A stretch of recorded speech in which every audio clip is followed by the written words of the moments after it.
Yo, what's up, guys? Damn, this chair is kind of squeaky. How are we feeling this Monday morning?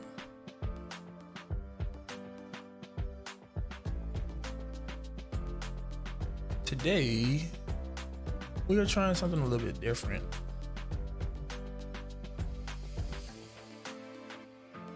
Today, we are actually going to start our journey of 3D animation.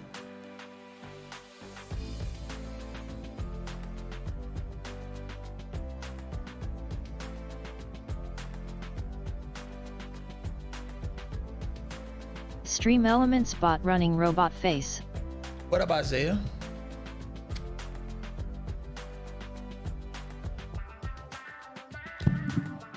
What up, Isaiah?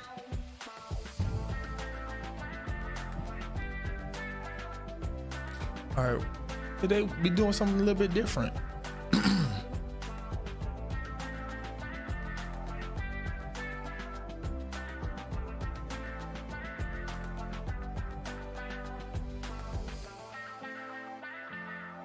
We're doing a little bit different, but also I want to start off.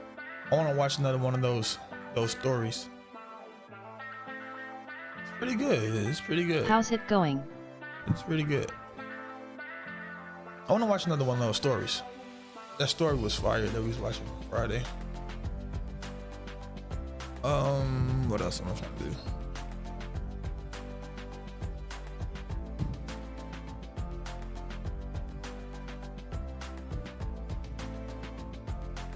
I meant to grab the iPad so I can put chat up on the iPad.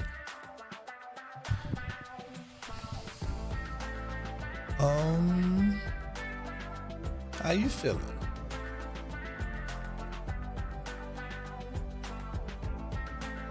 Right. We're gonna do the Blender Guru 12-step challenge to making donuts. And I think it should be pretty good. Tell me, baby. Tell me, baby. So,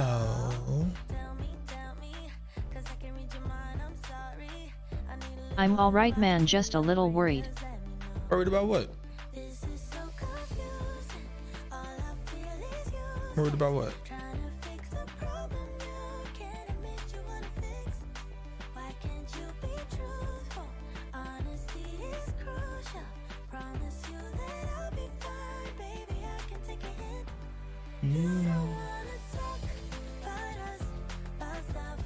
I posted on the Snapchat, and I'm worried about a possible tornado. A possible tornado? Damn.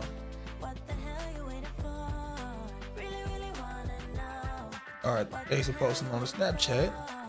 You got that quick.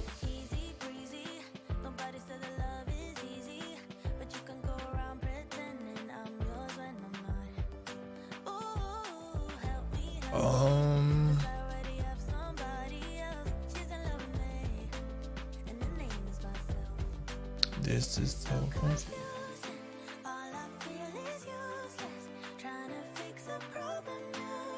I don't even know how tornadoes work.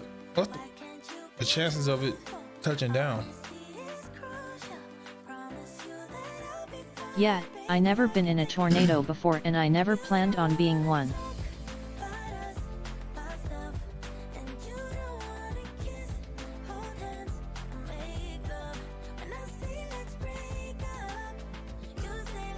Yeah, that's crazy.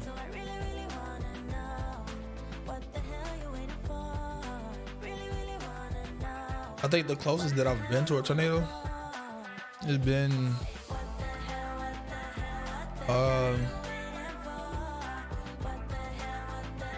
like 40 miles away. Never really been close to one.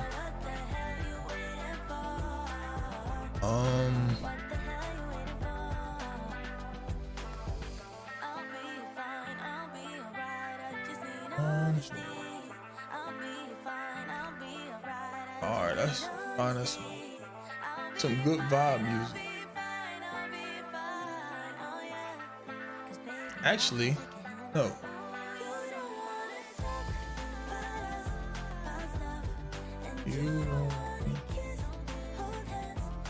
I seen some of those stories that we watched last week, and it seemed pretty fire.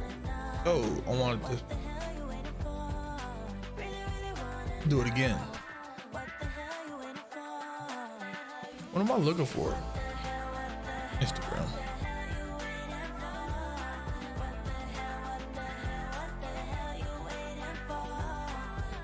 Oh, there we go.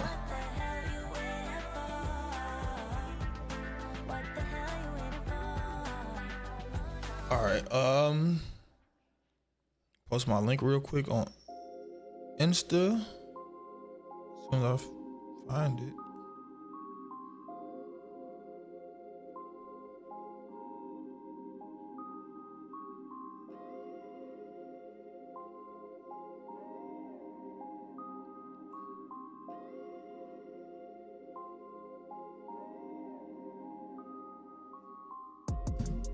It's this one, and it's supposed to be white. Change it. There we go. And I need to throw this in here with the link. It kinda sucks too because I wish my family would comfort me the way they used to, but I guess that's what happens when you get older, huh? Sometimes.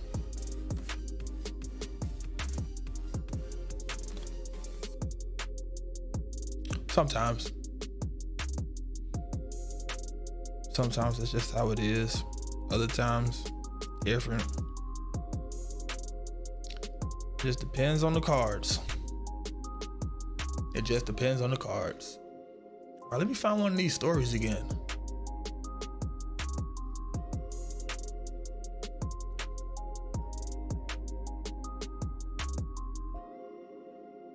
Wait, can I find one of these stories again?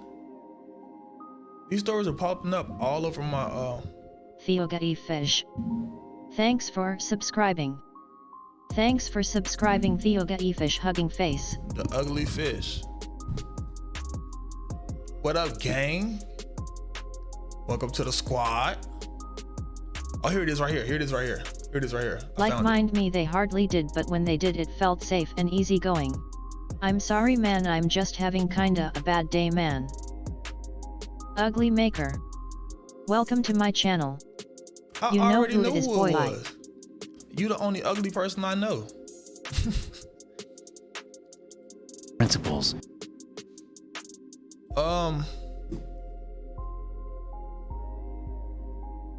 It's all good. Everybody have bad days. But think about bad days and help you determine what your good days are. You can have a good day without a bad day. Otherwise, they're all just days. All right, let's damn, this bitch long. Fuck. We're not gonna watch all three of the stories. We probably just watch the first one or the first two. All right, so we're gonna watch this. We're gonna watch the stories now. These are 3 airplane horror stories. So we started off the day with these horror stories real quick. Pause the music. Switch the cam. Y'all ready for these horror stories? Tucked in a sleep. We had reached cruising altitude and the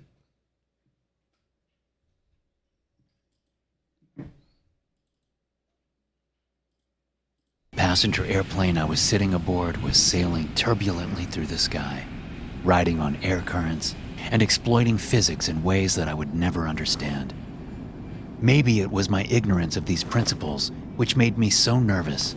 My legs trembled with constant vibrations. My teeth had been chattering for a while during takeoff, but now my nerves had settled down to a dull roar. Are you sure? Am I getting double audio? Sure you're all right? The white-haired man sitting next to me asked, his hand settling on my arm in a comforting way. Should be good. Should I call the stewardess over? She can get you some water or a cup of tea to calm the nerves. Maybe a shot of brandy, too. He laughed, gripping my arm just a little too firmly now. Hey, yo! I said. What's up, touching The worst him? of it's past. As long as we don't run into engine trouble, I should be okay. That statement caught a few angry glares from passengers nearby, who quickly went back to reading or talking amongst themselves. I scolded myself internally for saying my worst fears out loud. Bro, you not supposed Nobody to talk liked about... to think about engine trouble when they were flying over the Atlantic Ocean in the middle of the night. Well, let's not speak of those things just now. Do you want a book to read? I brought a spare novel. It's a John Grisham. I ain't gonna lie, old No, dude thanks. kind of creepy. Well, how about some television? I think they have cable on these little things nowadays. I think they have cable on these little things nowadays.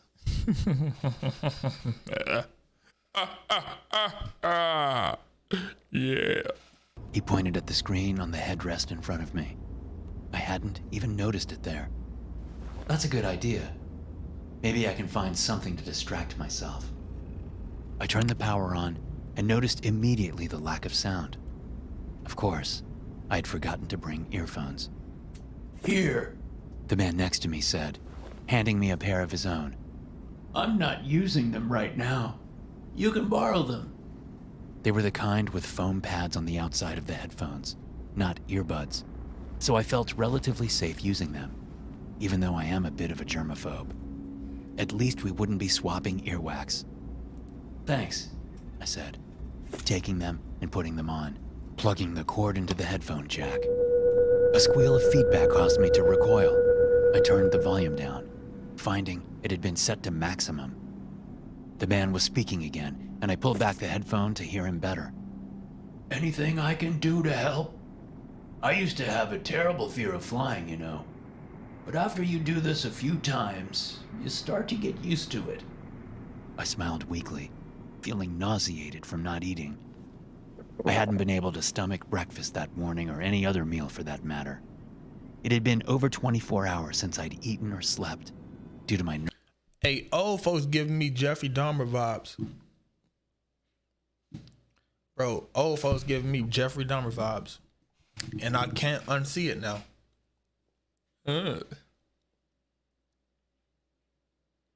Can I help you out a little bit more?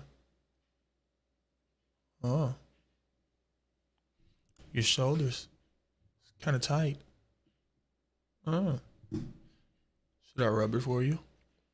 Get you nice and tender. nerves about flying. Putting the earphones back on, I began to flip through the channels on the little television set in front of me. Facts. The Discovery Channel came on and I decided to leave Jeffrey it there. Dahmer, more like Jeffrey It older. was a show about the LOL. Amazon rainforest, describing ancient civilizations which had resided in the jungles.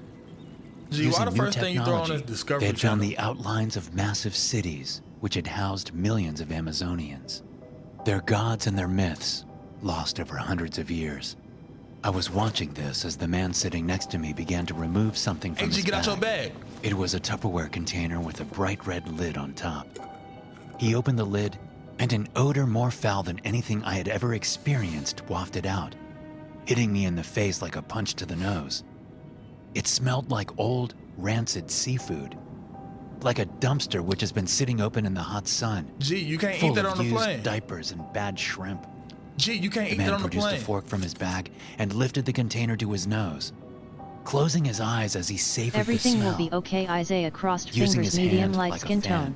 he waved more of the stink towards his face, like a gourmand about to eat a Michelin star meal. Despite my own disgust, I couldn't help but steal a glance at what was inside the container. It looked like a fish had been tossed in a food processor, bones and all, only it hadn't been blended for long enough. There were still obvious pieces of bone, scales, and a fish head could be seen left partially intact. A bulging white eyeball was prominent among the pieces. He dug in his fork and took a large bite, going for the eyeball first. I heard it squish between his teeth and explode in his mouth. Black, viscous fluid Hey, yo. dribbled down his Alyssa, chin, I appreciate landing you on and his Fern shirt. being here. I couldn't Fake believe ASL. nobody was complaining about the TSA smell. would confiscate that Nobody else instantly. seemed to even notice. Can't even have except durian for on me. planes. Facts. If not for how nice he had been to me, Bro, what's I would have said something. what's this? The stink was really making me feel sick.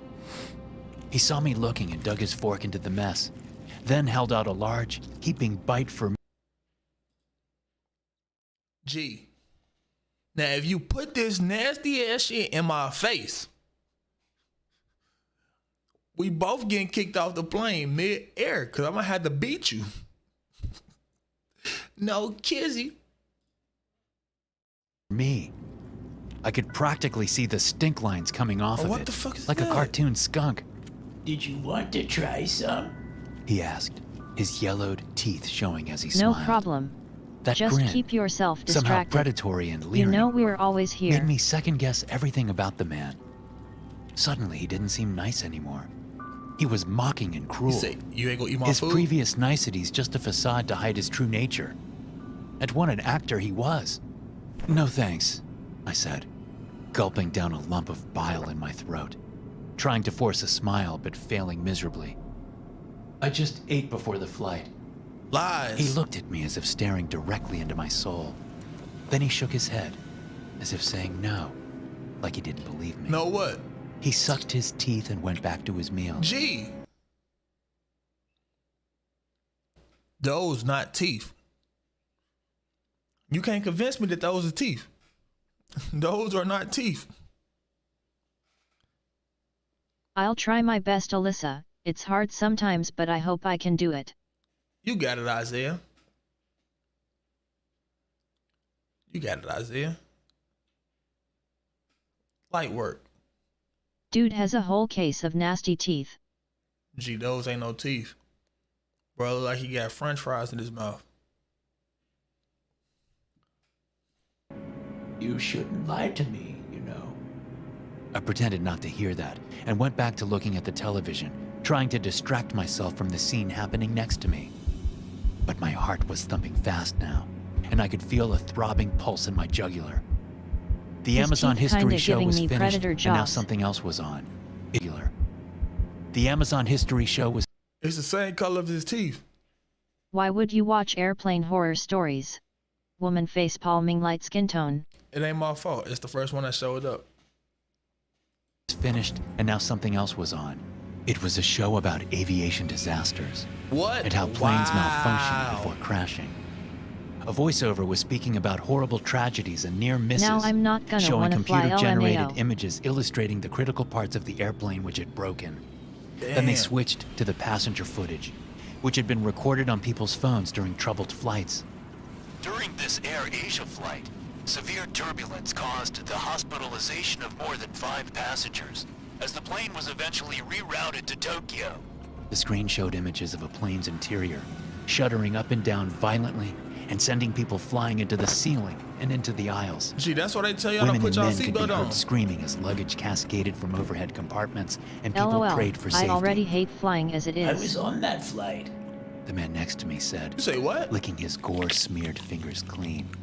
One Hey. Hey, why he just tuck his finger like that? Bro, look how deep he went. The man next to me said, licking his gore-smeared.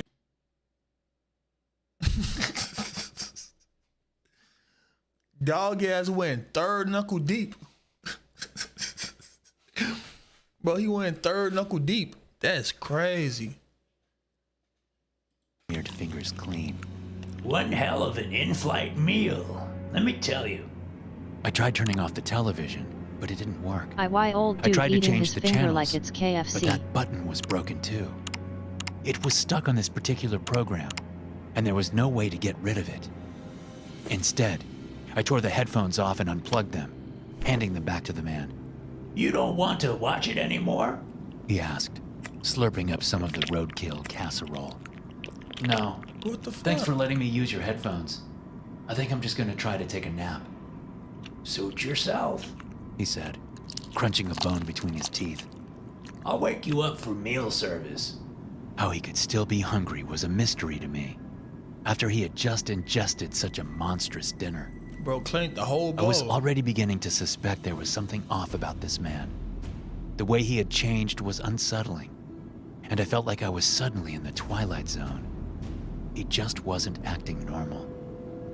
So I watched him out of the corner of my eye for a while, trying to convince myself he was just a bit odd, Jeffrey and that there Dahmer was daddy. nothing to worry about. He was just an eccentric eating a guy with a corpse. very unusual diet. Eventually, I managed to convince myself that was true, and despite my unease, Feel my getting tiredness fish. won over everything else. Welcome to my channel. And I fell asleep. Could have been a bro and told I him woke to up and wipe his found myself mouth. completely alone on the SMH. plane. The hateful man sitting next to me was gone, and so was everyone else. The plane was still rumbling turbulently through the air, but now with no one in it. Nah, fuck that, bro. I looked outside don't and saw know. the sky was clear and bright blue, instead of night. Ain't gonna lie. After you start giving off those Jeffrey vibes, bro, you just gotta let it be. You just gotta let it be. You feel me? Or you feel me? Hit his ass with a.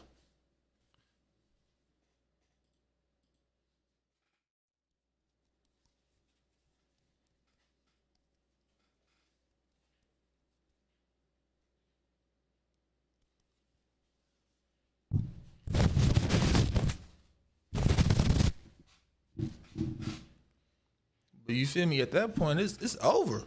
It's over, bro. I don't even want to sit next to you. Matter of fact, I'm damn near asking the flight attendant, can I move my seat? Like it had been. But we were 'Cause I'm flying allergic to towards a fish. dark thunderhead, booming with lightning up ahead in the distance. The storm Lightning? front looked to be 10 miles high and 1,000 miles wide. A swirling, dark mass of angry weather. A category hurricane that could take out a city without warning. I stood up and looked around the plane, still not understanding how it could be empty. Old dude Where had everyone probably would gone? have bit me if he was How long told had I been about out? that. Had they Don't allowed me to forget the sleep right camera. through deplaning? Switch camera. Before I came distant, sighed and saw the sky was clear and bright blue, instead of night like it had been. But we were flying towards a dark thunderhead, booming with lightning up ahead in the distance. The storm front looked to be 10 miles high and 1,000 miles wide. A swirling, dark mass of angry weather. A category hurricane that could take out a city without warning. I stood up and looked around the plane, still not understanding how it could be empty. Where had everyone gone? The plane How long empty. had I been out? Had they allowed me to sleep right through deplaning?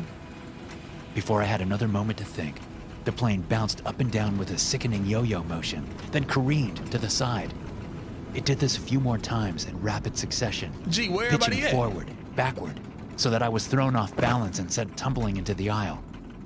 By the time it settled again, I wanted to puke. But at least the plane had leveled out This again. fish empty yeet. I stood up from the floor and glanced out the window. I saw we had just passed into the massive thunderhead, and the inside of the plane was suddenly pitch black. There was a voice whispering from all around me, speaking my worst fears aloud. Black, inky tendrils like smoke began to reach out towards me from the shadows. He gotta be asleep. Alone. The plane is going down. It No. will sink in the middle of the ocean. Freezing, drowning, water in your lungs. Falling, dropping, plunging from the sky. You know you're going to die. I stumbled forward down the aisle, moving towards the cockpit. They needed to turn this plane around. How did they not see it? The interior panels of the plane on both sides suddenly made loud, grinding noises, as if the craft were beginning to break apart at the He seams. said he could have been a Dude pilot. The could have walls been a bent pilot. inwards, exposing Sleep the paralysis insulation, on a whole new and a level. sound like a pop can slowly I don't being know what to crushed think. could be heard from all around me. Thunder crashed loudly outside and the panels pulled apart further, until I could hear the howling wind and rain and saw it blowing into the cabin. Lightning flashed, and I could see it through a gap in the side of the plane, which grew even wider before my eyes. It's going down! I yelled, stumbling forward. We're gonna crash! The plane dipped and climbed upwards in a sickening way as we hit another pocket of turbulence. My heart was in my throat, my stomach doing backflips as I lurched down the aisle holding onto the backs of chairs for support. Finally, I managed to reach the door of the cockpit. There were no flight attendants or passengers that I could see, Gee, where everybody but there at? had to be someone flying this plane. Bro. I began to hammer on the door, screaming at them to let me in. It's going down! I screamed again and again. I heard laughter coming from. No lie. If the plane going down, I'm not going to the front. Bro, supposed to be in the back. Somewhere, I think. Where are you supposed to go if the plane going down? Because I know when the plane dives, it go like this. If you up here, damn, it's all fucked up no matter where you at. GG's. From the darkness all around me as I yelled at the captain hiding behind a steel door. Once again, I found myself on the floor, being tossed around in the turbulence as we hit another rough patch. I put my hands over my head and tried to cover my face as the plane's fuselage began to come apart and the wings began to break free from the body. You go to Looking the up, nearest emergency I saw exit. the door to the cockpit was now open, Depending if they and got there a was parachute. no one sitting inside. The pilot and co-pilot seats were empty. G, you gotta I fly. staggered to my feet to right the Hold controls. up, you can't even fly. Right at You that ain't got no moment, wings. If the game The of plane life is began to gonna plummet end from the anyways, sky. end it sooner. It went into a LOL. nosedive, Straight to and the I was front. once again thrown backwards into the aisle, this time by the force of multiple G's. Multiple G's. I was screaming when I opened my eyes and found myself staring up at the faces of dozens of anxious passengers all around me. The flight attendants looked less anxious and more upset, as I had just ruined their quiet flight with what probably appeared to be a total nervous breakdown. Some planes To the other come equipped passengers, with it emergency had appeared that I evacuation was tools sleeping, such as then parachutes, collapsed into the oxygen aisle tanks, screaming about the etc. plane crashing. Hopefully they got enough. I would have believed it if it was just a nightmare too, if not for the bruises I would find all over myself. Bruises left from my time being tossed around by the turbulence on the plane. Several concerned passengers and crew ushered me back to my seat, where I was momentarily left alone again with the old man and his yellow teeth and horrible appetite. You made quite a scene back there. He said, picking his teeth with a toothpick. It was so real. I muttered. How did it feel so real? He didn't answer. Instead, he began to speak about another topic. Do you know what's funny about fear? He asked. What? The question was hypothetical, so I just looked at him and waited for his answer. The funny thing about fear, at least when it comes to you humans, is that it doesn't work well if it gets dumped on you all at once. You humans. You need to get scared, then feel like everything is okay. Then you can get scared again even more. But you start to feel desensitized to it if it comes at you nonstop. That's why horror movies have highs and lows. Moments of build-up and tension before the jump scare. Big The man's question belly though, was swollen, how TF you get and one of his tossed shirt around, buttons get a popped bunch off, of bruises, flying and into the not seat wake in up? front of him and clicking loudly off the television screen embedded there. He didn't. He looked full. He didn't. He was getting tossed around in his dream and woke up with the bruises. That's some what is it? I think is that Edward Scissorhands? Or not no, I'm thinking about who's the other dream guy? I forgot the other dream guy. Scary Freddy Krueger LMAO. Freddy. Yep. Is it Freddy? Freddy Krueger. Edward Scissorhands LOL.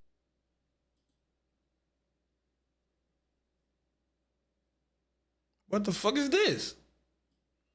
I Googled scary dream guy, and this is what I see. Yes it is. It's Freddy. Yeah, I think I was thinking about Freddy. I was thinking about Freddy.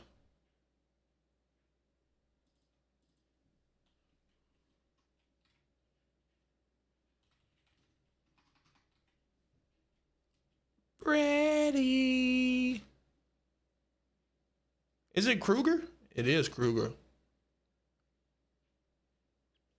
Gee. Why I call him Edward Scissorhands? That's the dude my girl told me not to worry about. Gee, you gotta worry. Gee, you better worry. No lie, G. If you ain't worried, I'ma worry for you. fat, happy, and satisfied. Hey, but did y'all peep that he said you humans? Because dog look like a human to me, except for his teeth. For the first time since I'd met him, as if he'd just eaten a huge I'm meal. talking about the guy you showed before. Gears were turning in my mind as I looked into his glossy black eyes I heard and that began too. to understand who he was, Oh yeah, dude or was at weird as least fuck. what his motivations were. Just as I suspected, he was not a man at all. Bright lad, He said, as if he just read my mind. I had a feeling you'd figure it out. It was you. The voice in the empty plane. You made me think it was real, and then you fed on my fear. You dined on Dude it like that probably disgusting smells shit like in your boo-boo and Tupperware container. arthritis. Ah, but fresh is always better than leftovers. I thank you, though. I haven't had a meal like that in quite a while. Your terror was so deep and so strong. What happened to you, anyways? I winced as if slapped, remembering my parents. Somehow, I had a feeling he already knew about them. Why else would he ask? Maybe he wasn't as satisfied as he looked. I hit the call button and waited for a stewardess to come over. Then I asked her if I could switch seats. I told her I'd sit anywhere, as long as it wasn't next to the disgusting old man beside me. I think he's a demon, I said. Now, I know how that sounds, but hear me out. The flight attendant gave me a worried look, as did several other passengers sitting in the vicinity. She cleared her throat and leaned in, speaking under her breath in an attempt to There is no salvage one what next was to left you. of my pride. There's no one there. Sir, the seat beside you is empty. Wow. I've been watching you throughout this flight, and there's been nobody sitting there. You've been alone, and to be frank, you've been talking to yourself quite a bit. It's starting to worry some of the other passengers. I stammered something, looking at the old man, unable to turn away from his wrinkled face and yellow teeth, pulled up in a widening grin. It's my responsibility to alert the captain of this, and we will have you return home to America for a WTF. psychiatric evaluation. I wasn't expecting You've got that. bruises all over you, Right. and it's obvious you're not able to care for yourself properly based on your behavior during this flight. You're a danger to yourself and possibly to others. An air marshal was sitting nearby and stood up, removing a pair of handcuffs from his belt. I've heard enough, and I agree with your assessment, miss. I appreciate your patience with this man. He's obviously very unwell. Despite my protests, which quickly turned to screaming, he handcuffed me to my seat. Luckily, this plane is on a return trip to America after a couple hours layover here, so we'll be back up in the air in no time. The two of them walked away, leaving me alone with the fear-eating demon sitting next to me. His true form was slowly beginning to show through the cracking facade of his human appearance, and I could see the rotting hell flesh beneath. No, no, no, please, don't make me go back. I don't want to go back. I'll take a boat. Let me take a boat. Just anything but this plane. You need to get me off this plane. Don't worry, Said the old man, drool cascading out from his lower lip. they used to be scared of flying too. But after a few times, you'll start to get used to it. Also, it turns out that most of you guys who watch me aren't actually subscribed. So if you like the content and want to support the channel, go ahead and hit the bell. It's free, and you can always change your mind Gee, later. what?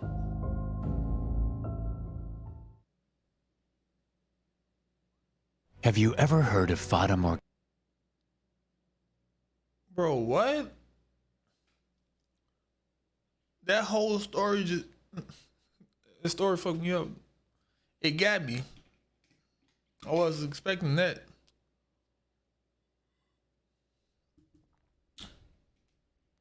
All right. Story number 2. We're gonna It's stop an after this one. optical illusion similar to a desert mirage. The most common form of it is seen on the surface of the ocean. During the illusion, it seems as if boats are hovering a few yards above the water. But there's another version of Fata Morgana which is much more rare. If you do a quick internet search for Fata Morgana cities, you'll find some very surreal images.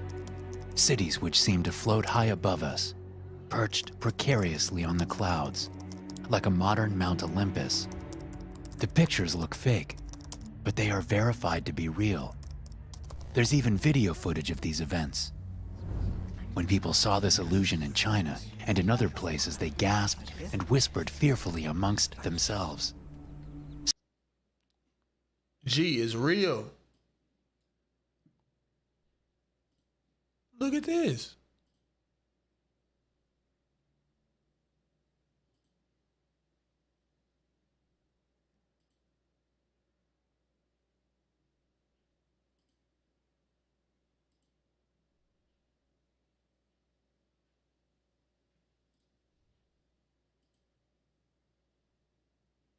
Yo, that's crazy. What's it called? Fata Morgana.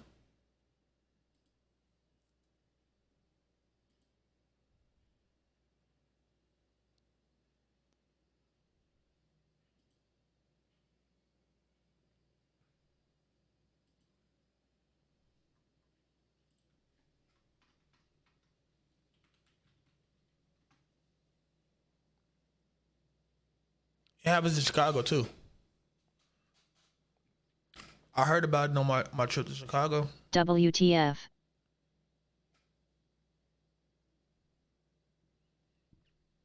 So this picture, I think this picture is taken in Indiana, and they see this from Indiana, even though this skyline is over 40 miles away.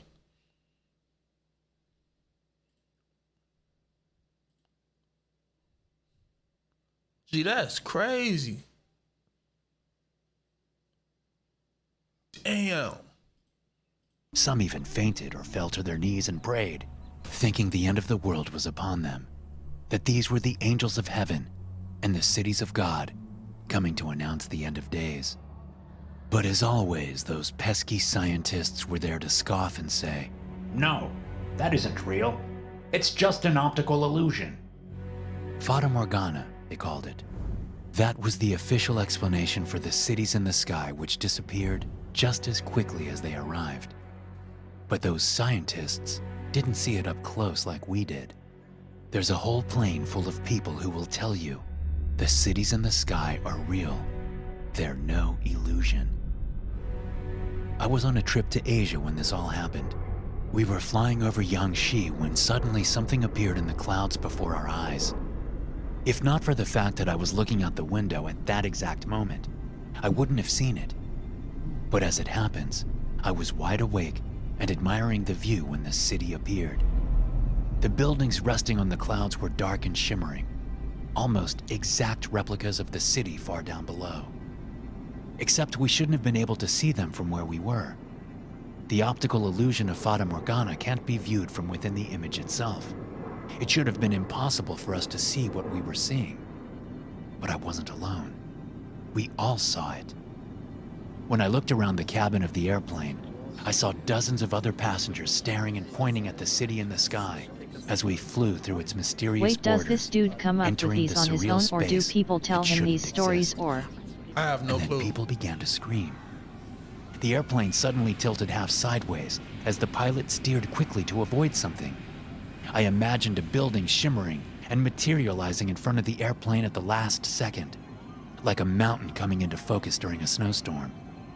He's Everyone probably a on the writer. packed airplane He's began to probably a scream writer after has that, someone animate as for him. overhead luggage broke free from the compartments and began to rain down, injuring several passengers.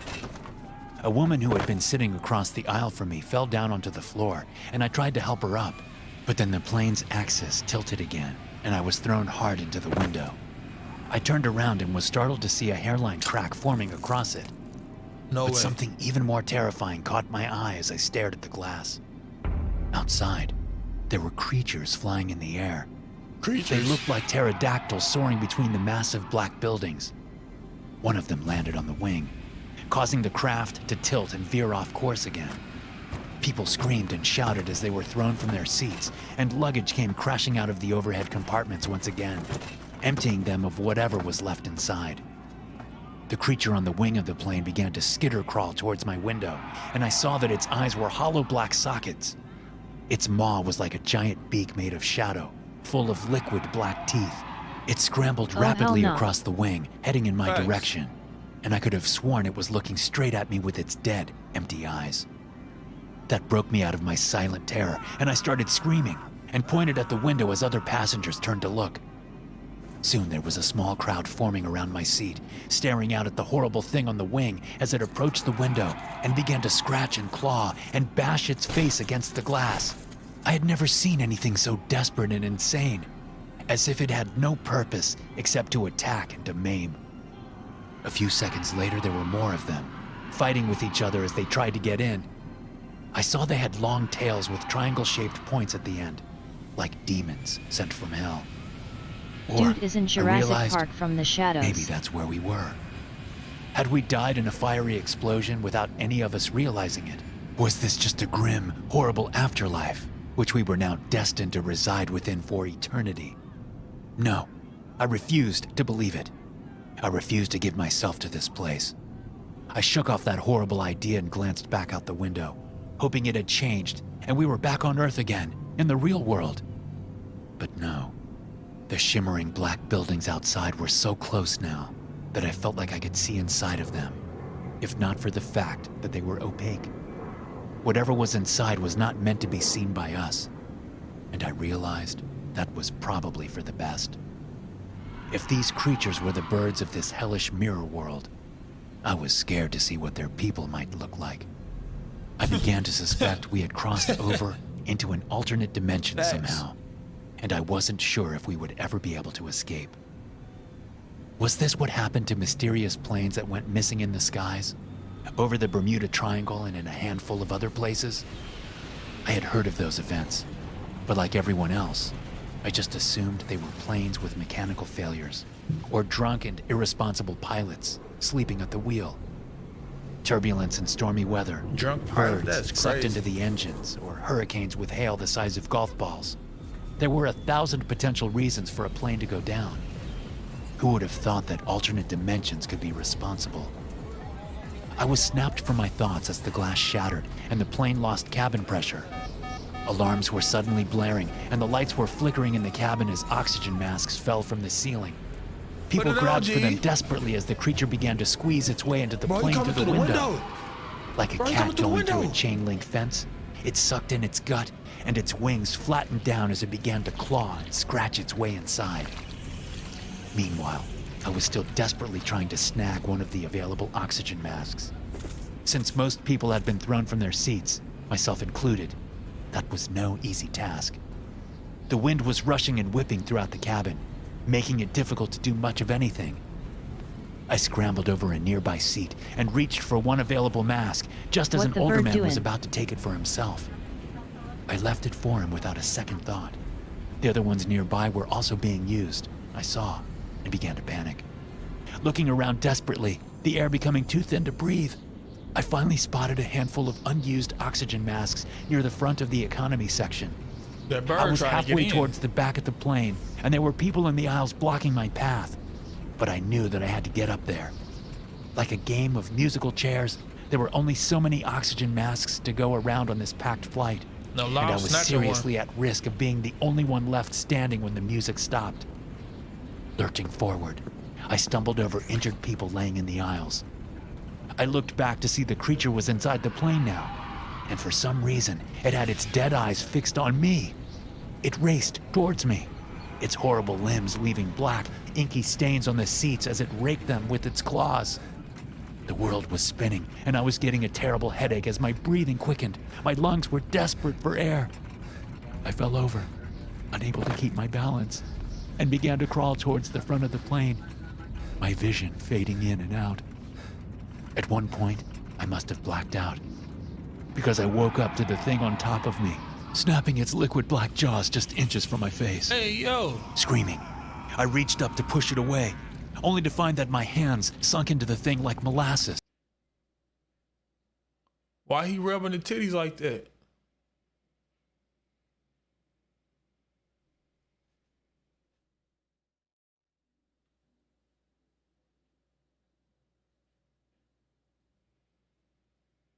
Why he was rubbing the titty like that? He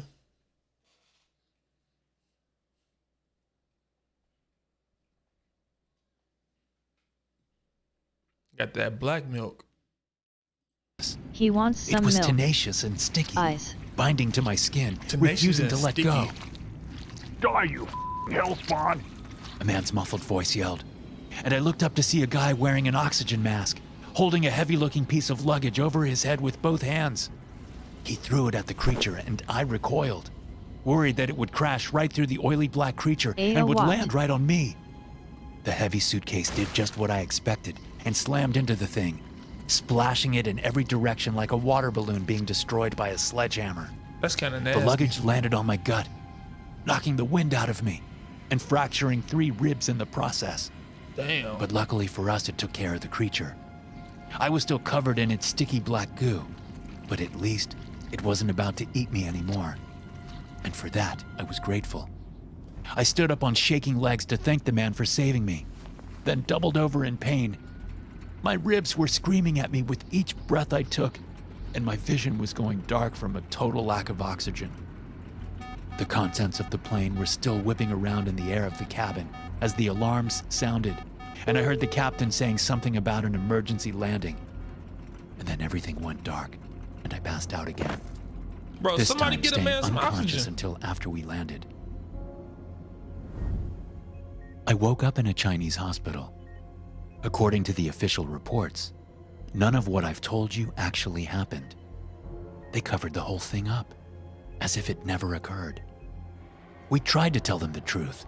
Me and several of the other passengers have kept in touch over the years, and we've all tried to get our story out there. Unfortunately, no one will believe us. That's crazy. The official reports contradict us at every step. The media won't even listen to our story, and I can't blame them, really. Fata Morgana, they tell us. Fata Morgana. It was Fata Morgana and nothing more. But I know what I saw. I know where we've been. Hell is real, and it's waiting for us in the clouds.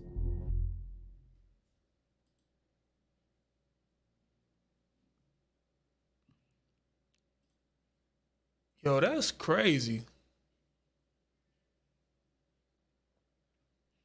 Hey.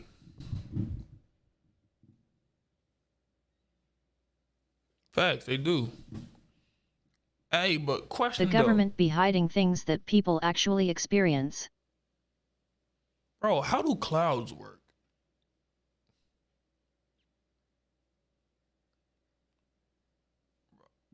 You ever wonder how clouds work? All right, so actually what we're gonna do here is we're gonna do something a little bit cool. We are going to go through the 3D modeling stuff.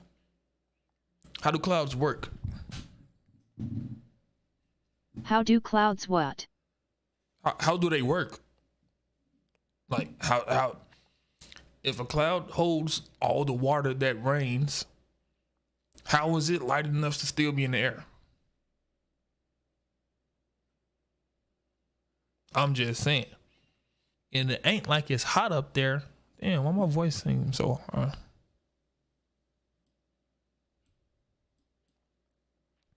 It's not like it's hot in the air. Maybe the pressure's lower, higher. That could be it.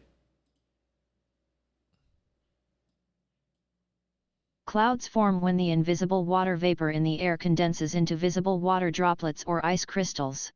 For this to happen, the parcel of air must be saturated, i.e. unable to hold all the water. But check it though. At the same time, how is it light enough to still be in the air holding billions of gallons of water?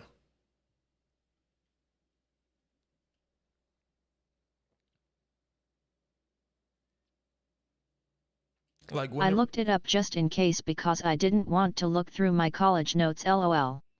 Gee, I know how clouds work. I know water vapor and everything, but it doesn't make logical sense to me.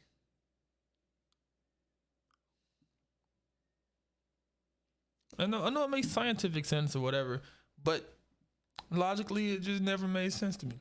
Especially when I see some of these big ass clouds and they just be sitting up there 3 miles tall, fluffy as and then when it rains, how come all the water just don't fall at the same time? Why I gotta come down a little bit at a time? Well, let all that shit fall. I'm just saying.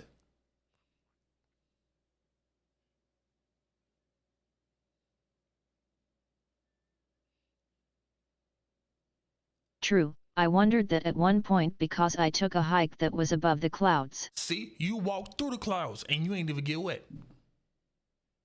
You ain't even get wet. How? Bro, how can you walk through a cloud and not get wet? Bro, it's crazy out here, man. It's crazy out here. All right, we finna do some 3D editing. We are going to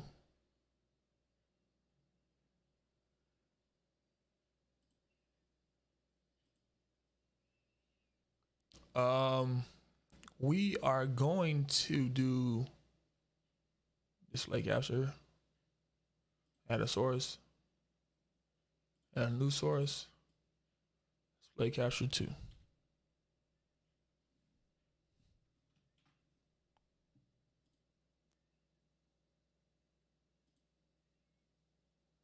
All right, this is gonna be a little bit funky, but I think it's gonna be cool.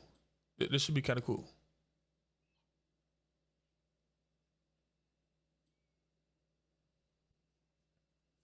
And this is where my we're having an iPad come in, or I could just, let me see, I chat on over here and just have chat there, or just let it, actually having it coming through the speech to text works fine too. Browse mood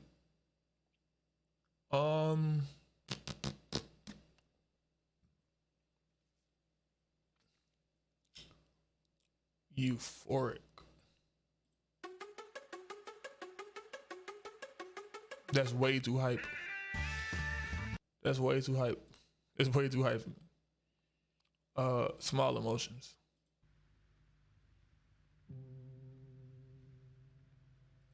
Not hype enough. Are we on beats? Like I might try the hike again TBH and take more pictures once I get my camera repaired. Yeah, that sounds fire. All right, so what we're gonna do is we're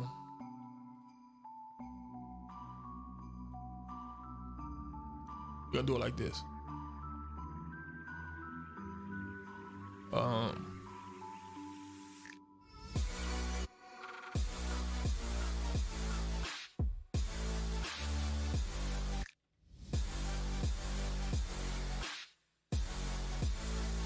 Do you want to If you see the just, picture? How loud is this?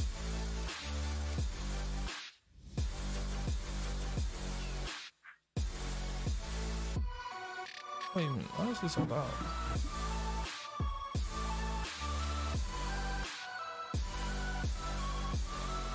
No, actually. Okay. Blender for the first time and then you've tried to do things, maybe trying to see how far you can go without getting help, you might have discovered you need help immediately. You can't even move things from over the cloud? without a tutorial. You can drop it in the Discord. But the good news is you don't need to learn everything that you can see, this is what we're right? Gonna drop. We're No, gonna get to. with a donut We're that gonna looks get to this. very similar to this. So let's get started. This big window that you can see right here opened up, this is called the 3D viewport, and it's where you'll spend probably 90% of your time, because everything you need to visualize, whether it's an animation or an archviz or anything like that, it all happens right here. So by default, you can see you get 3 objects. You've got a cube. You've got what looks like a board. This tutorial series was brought to you by my company, Pollock, and we're using for the tutorial Shift A. And truthfully, most of these options, a lot of the options you rarely use. Like speaker, I don't think I've ever used. Most of the time what you're looking for is mesh, because to render anything, you really need to start with a mesh. Like if you followed like a character tutorial, you might be surprised when they're like, all right, start with a cube, and then, you know, we'll bippity-boo, and we'll form the character eventually from that, right? But you have to start with something. So usually you pick the object which most resembles what it is you're trying to create. And in this case, make a donut. There's a really easy one. It's the donut-shaped one, the torus. This guy's pretty cool. Torus. That is a word I never would have learned, except for Blender. I would have called that a donut, but evidently the mathematicians decided they need a special word for it. Okay, when you add an object and do certain actions actually in Blender, you get options straight after adding it, okay? But they're kind of hidden because they're trying to stay out of the way unless you need them. And it's down there in the bottom left-hand corner. There's a little box, which if you click it, it expands. And then you get options like the resolution. And the size of it and everything. Now, if you don't see that box, it's probably because you accidentally clicked off it. Okay. Yeah, I didn't do that. It'll only show it after you've just added it. If you click off it, it assumes you're fine with it. You're good. Okay. Now, if you haven't done another action since then, if you haven't edited and clicked on something else or whatever, you can temporarily bring it back one last time, really, until you do something else with F9. Okay, so F9 will bring those same options back just at your cursor, basically. But if you don't see it, then, you know, just re-add it, delete it and re-add it, and you'll get those options back again.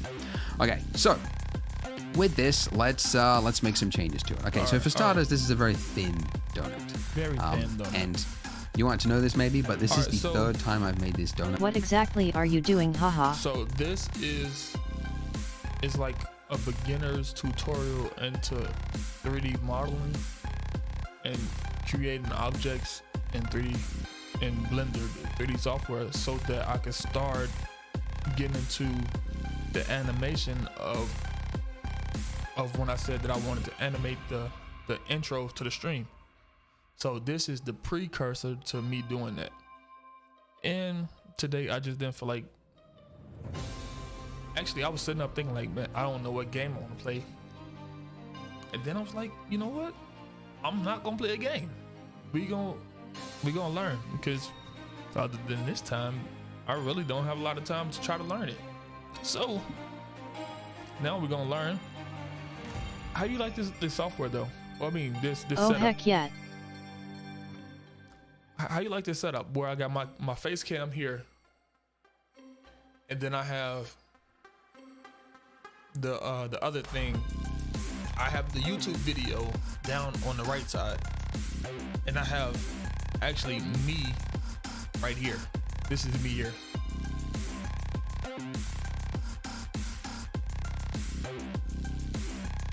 So I feel like this is kind of decent. So Nice. try to get back Beginner into it. series. Every time there's a new version of Blender, I make this series again. This is number 3. And basically, for the last 5 years of my life, I have been seeing every day on Twitter when somebody tags me in their donut So render. now I'm gonna make my donuts. And I've become I'm gonna very tag good my donuts. at realizing the attributes that make donuts look good. And I think You the learning best and we all donuts learning. are the ones that And I look like this thick. setup for sure. The ones that look like, oh yeah, I want to sink my teeth into that because it's got a lot of It's icing, more it's got a organized lot and of it seems more comfortable. dough. I don't know, just something about a fat Yeah, honestly, donut. I and just can't like, see- yeah, I can't see how the that looks stream looks right delicious. now, because So I I'm don't have going, too I'm much going right now. thick this time. Okay. And then the major segments and the minor segments, these are, as you can probably see, we'll call it the resolution of our donut, but it is it's the amount of geometry. Okay, so this, you are probably tempted to go like really high, because this is what I did when I first started using Blender in 3D. I'm like, I'm trying to make something high quality and realistic, so it's got to be smooth. Yeah. Okay, so I'm going to go really high res. It's actually the opposite. You do not want that. I immediately realized when I started Also, using this is a software terrible is idea. free, and you For can one, do you all can't of go your back. editing in it. Okay. when you go high. You can, if you go low, you can add other things, which is what we're going to do, to make it smoother, but it's harder to go back. And also with this, it takes longer to render. It's harder to work with because it's a bigger file. Your viewport slows down, your computer's whirring away harder.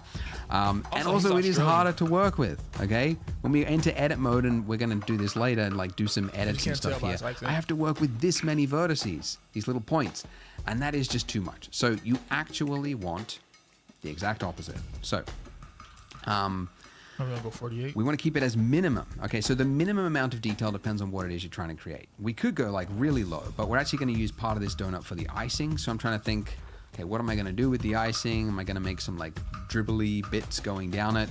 I don't know. Having done this a few times, I think I'm I going to go just with realized around, like, dude was in the bottom right somewhere corner, around 40 lol. to 20. Also, what did you say? Are we doing 40, 20? Something like that. Let's go 16.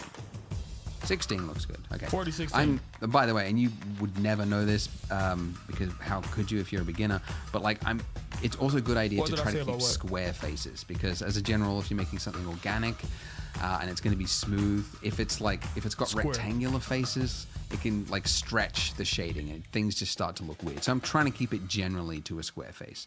Doesn't have to be a hard rule, but Also, something like that. You can go on All right, then I'm going to click off it and I'm done. And I can't get those options back.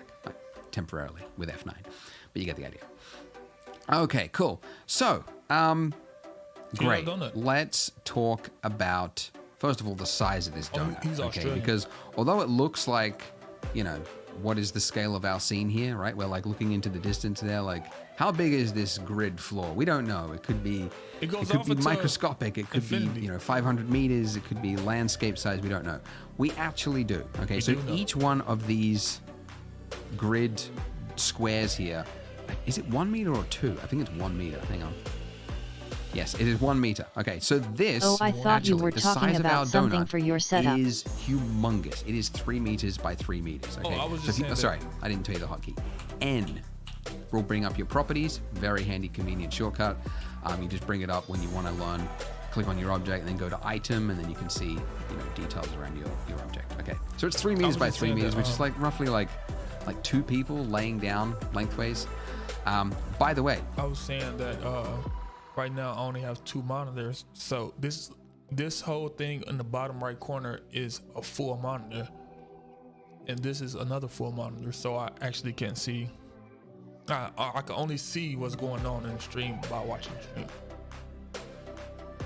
Speaking of that, if you are American, for my American audience, you can change your units to be Wacky Imperial. Wacky Imperial. 9.9 periwinkles or whatever it is. I don't know. You can do that. I'm gonna use 3 meters because the rest of the world is also watching. All right. So this obviously needs to be much smaller. So we're going to scale it. Scaling the hotkey S. Scale it right down to the size of a donut, which I've learned is around about like the biggest size would be around about like 10 centimeters, right? Yeah, roughly. So yeah, 10 centimeters is what we're looking for. Something like that. We could have done it when we added the torus, but that was radius, and radius is like you got to double it to make it. And I'm like, just scale it down after we make it, and it'll be much easier to figure out. Okay. Now, the other thing I want to do is apply the scale because, and this is another thing you would never know if you're a beginner, but it's sort of a running joke in the 3D world. But like, anytime you run into a problem with your mesh, something's not working, apply the scale, because if your scale is wrong, other things tend to perform wrong, like modifiers and other things like that. So this scale here should pretty much always be 1 if you can, try and make it always 1, roughly speaking.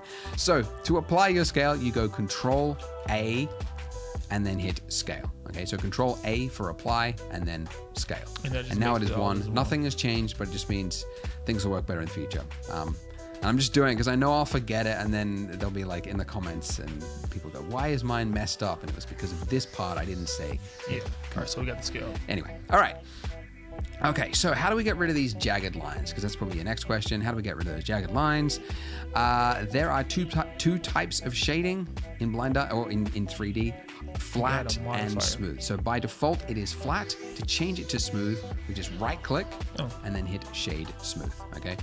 And when we do that, it is basically like for these faces here, it has taken, instead of treating each face separately, if they're an adjacent face, it's That going to joint like smooth now. stretch the light across. It's going to treat it as if it is one continuous face rather than two faces. So for organic objects, which means length, things that are flowing essentially, or rounded things maybe, you generally want smooth things, and then for like architecture or hard surface things, you want flat things. So shade smooth. So we've got rid of that. That's good. All right, so we got rid of it. Now you'll notice that it has not fixed Nope.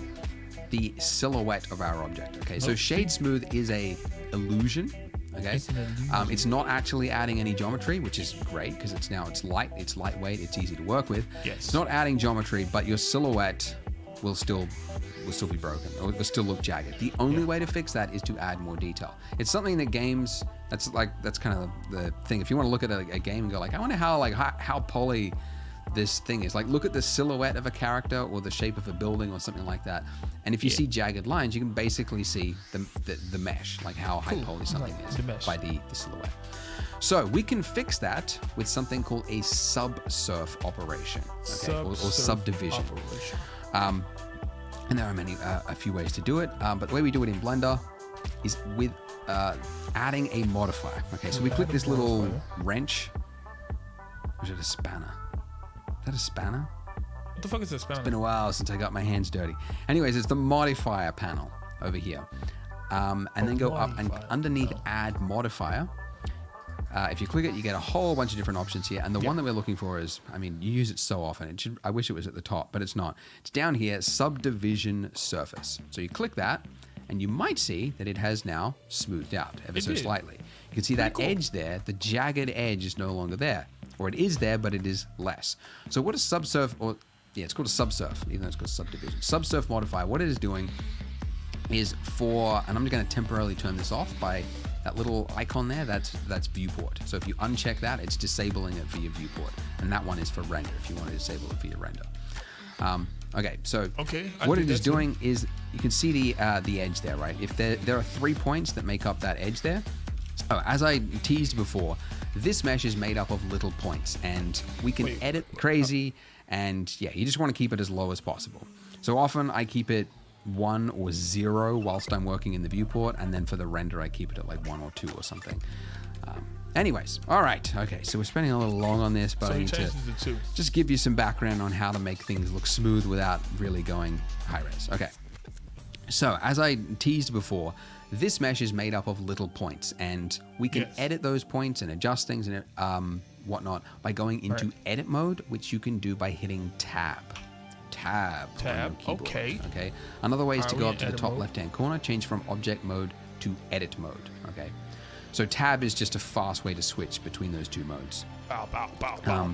Another way, third way, because why not? Control tab will bring up the pie menu, and then you can enter into Control tab, along with just object and edit mode, but like texture paint and sculpt mode, and we'll do a bunch of stuff later on. But edit mode, okay.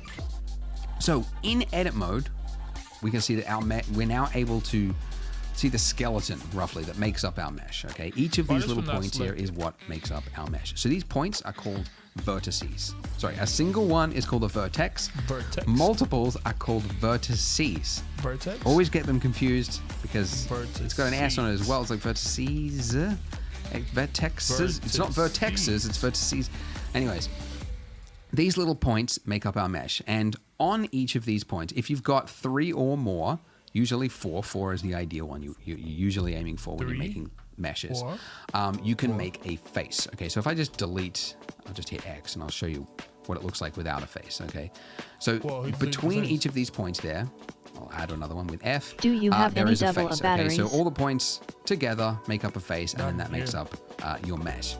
So what this means is that with these points, if I want to change the look of my mesh, I can take some of these points and I can move them, okay? And you use the exact same hotkeys as you did before. So to move something, it is G for grab. Okay, so if I move this up and then go back out of edit mode to object mode, you can see as I move around, it's now got a little lump on it. Darn. Okay, pretty handy.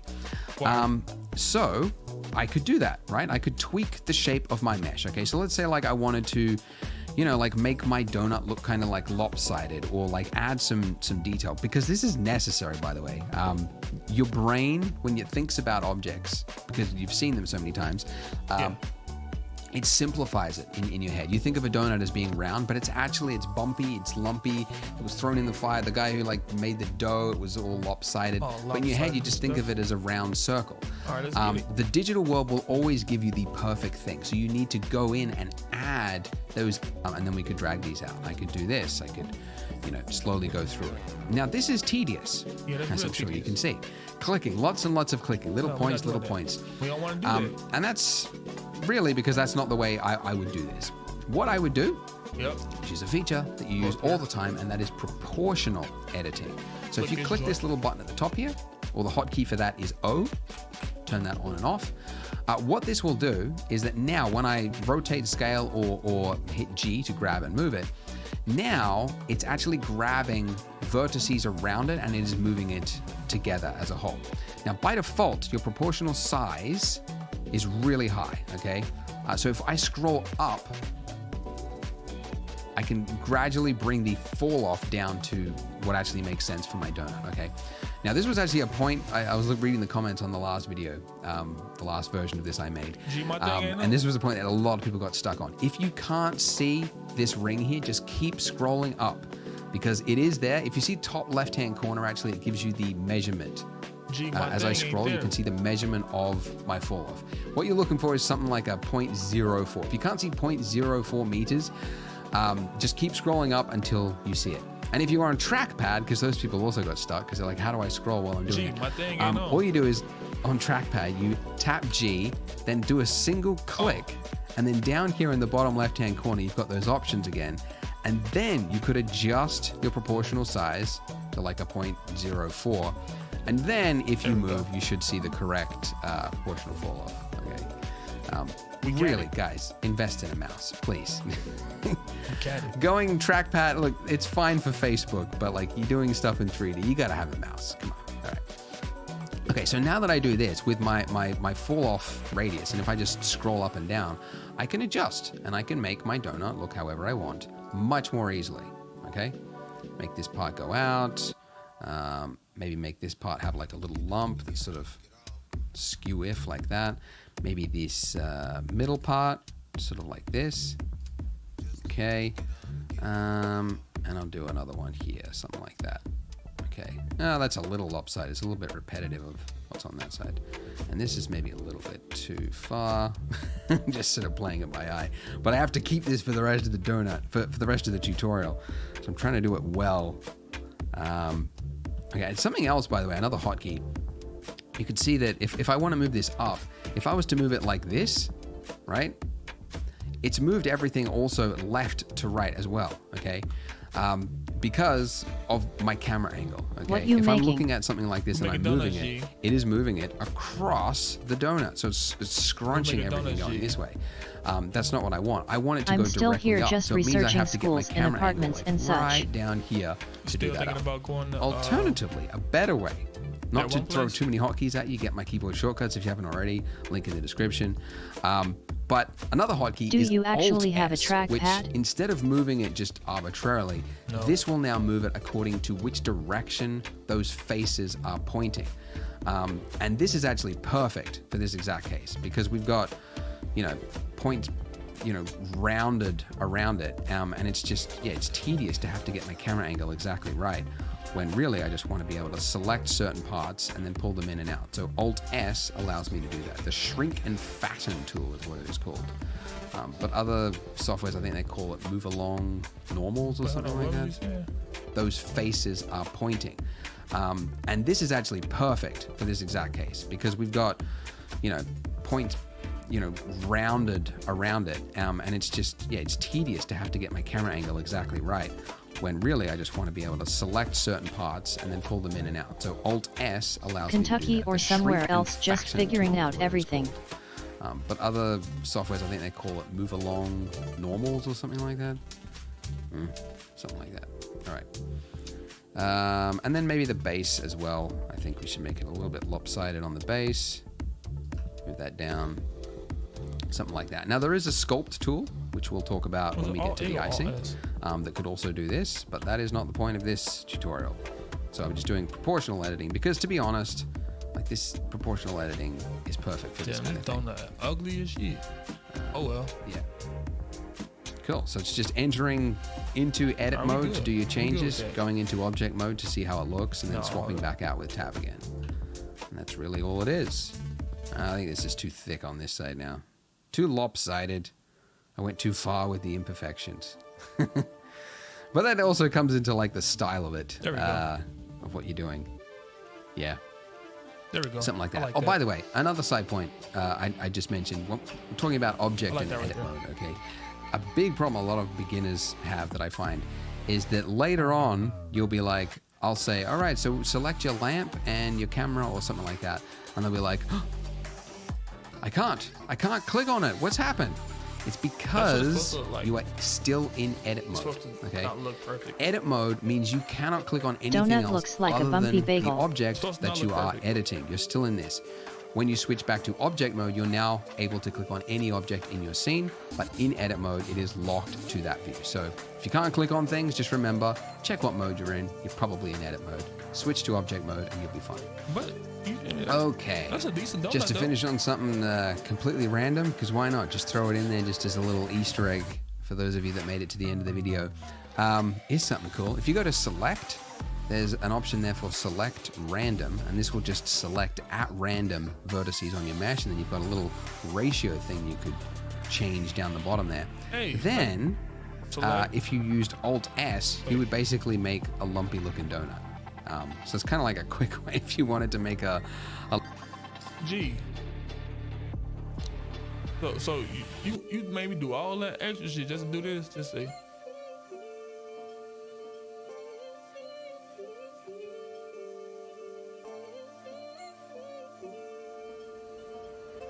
Oh shit! I can't do it. Yeah, I gotta.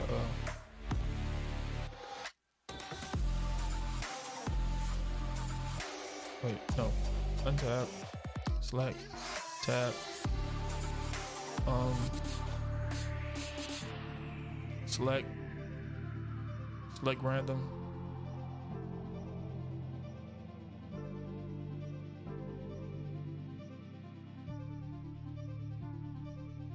make a lumpy looking donut. So it's kind of like a quick way. If you wanted to make a lumpy looking donut, you could do it that way. And also if you change the fall off type, okay, so this is that ring, that little circle that goes around it, right? If you changed it from the smooth one to sharp, then you would make it something else, like a spiky warped donut. I don't know. It actually looks better without the subsurf and like flat. It's like, no, it does not. Okay, I don't know what I was thinking with that. Anyways, all right, just something random to finish on. Okay, so play with your donut, get something that you like, and then join me in the next part as we do the icing. So click here, and I will see you in the next video. Bye. To make renders like these, you need high-quality assets, which is why I created Polygon, a library of models, textures, and out and try and pull it down and then sculpt it and do a bunch of different ways. The easiest way really whenever you're doing something is to like try to reuse part of your mesh wherever you can. So we've already got the shape of a donut. We can duplicate our donut, shave off half of it, and then we've basically got icing. So that's what we're going to do. All right, let's so do this donut. Enter into edit mode, and we want to select half of our donut. So if we went into, you can see that, like if we looked at it from this, you know, if we drew, you can see we're missing part of it, right? Because it's like, this is one of those cases, is what I'm trying to say, where you need to use straight on, okay? So, or number pad 1, number pad 3, whatever you want to do, something like that. Okay, and by the way, when you use this, it also switches you to orthographic mode, okay? So perspective mode is where you've got the depth fall off, okay? And then orthographic mode is when it is like, as if it was like on a focal length of like infinity. So you're seeing like the actual, what's the best way to describe it? No perspective, essentially, zero perspective. Got it. And you can toggle between that, by the way, also with a number pad 5 or by clicking this little gizmo on the right-hand side there at any point. It doesn't have to be in a certain view. Okay, cool. So if we were to just drag over this right now, it looks like we've got half of our donut. However, if you moved around, you would see we're missing the other half of it. Okay, missing everything. And that's because it's hard. Okay, the mesh is hard. It's hard, and therefore to select on the other side of it, we have to be able to see through it. And we can do that by going up here and toggling X-ray, or the hotkey for that is Alt-Z, and that will now show us right through it. And now when we drag over it, you can see that we've got exactly the top half of our donut all the way around. Okay, perfect.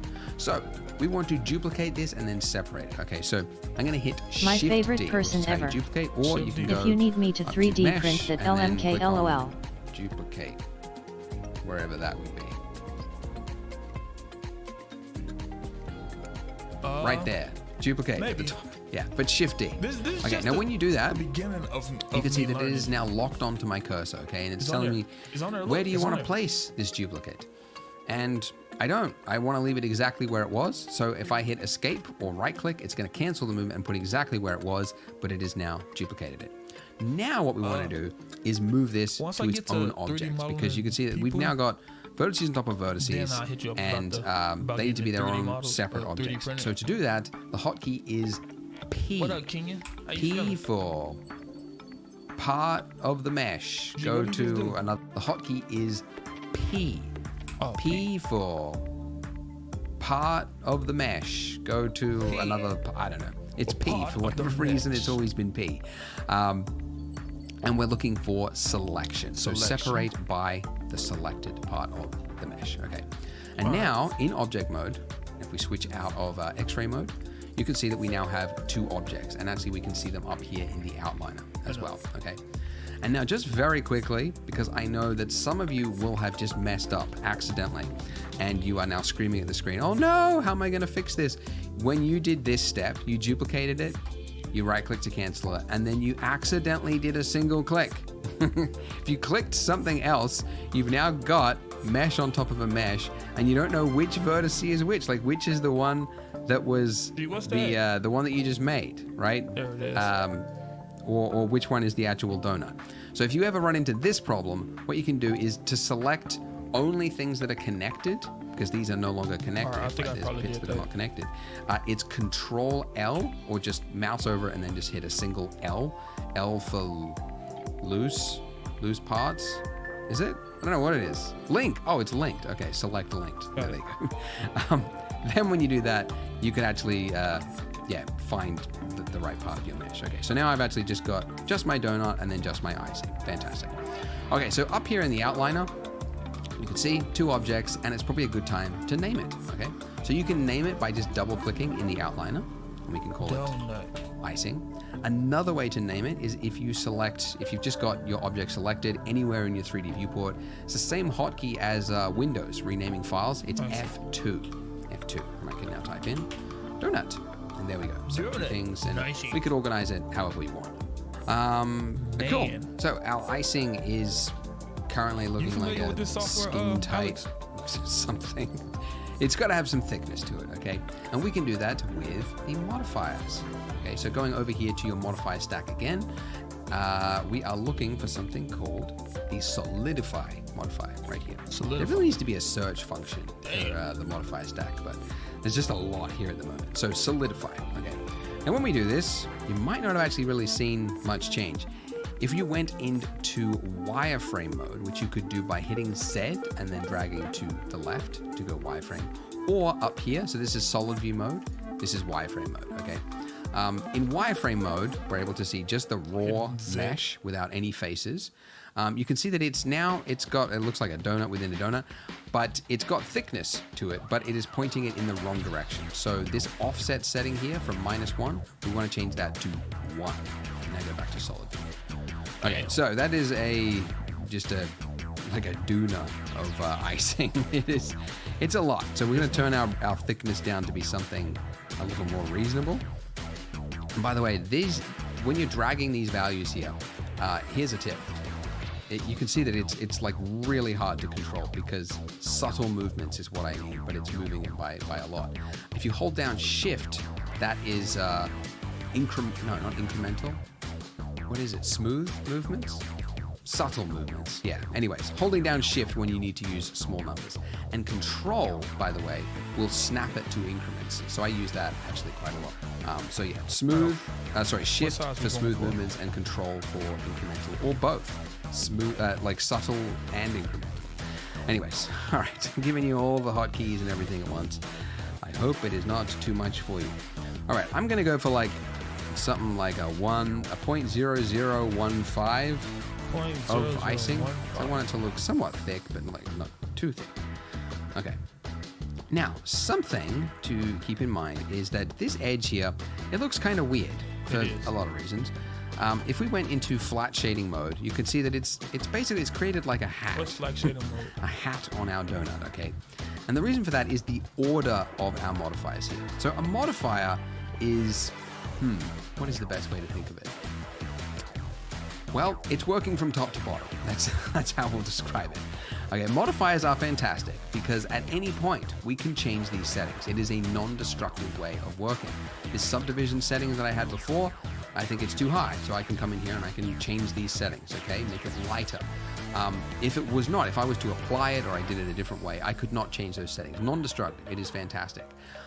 It also means that, it's working from top to bottom.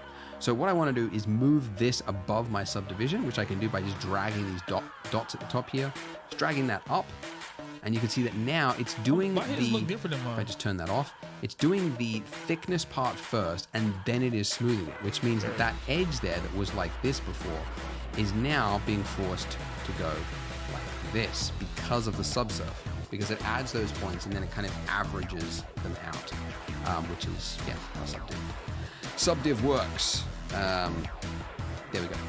Cool. So now, I don't know, now that thickness doesn't look like enough. So I'll just increase that a little bit. And I'm going to go shade smooth again. Okay. Lovely. Well, we made good time. Let's just jump to the next video. We're actually going to start modeling in the dripping parts of our icing in the next part and doing a little bit of sculpting as well.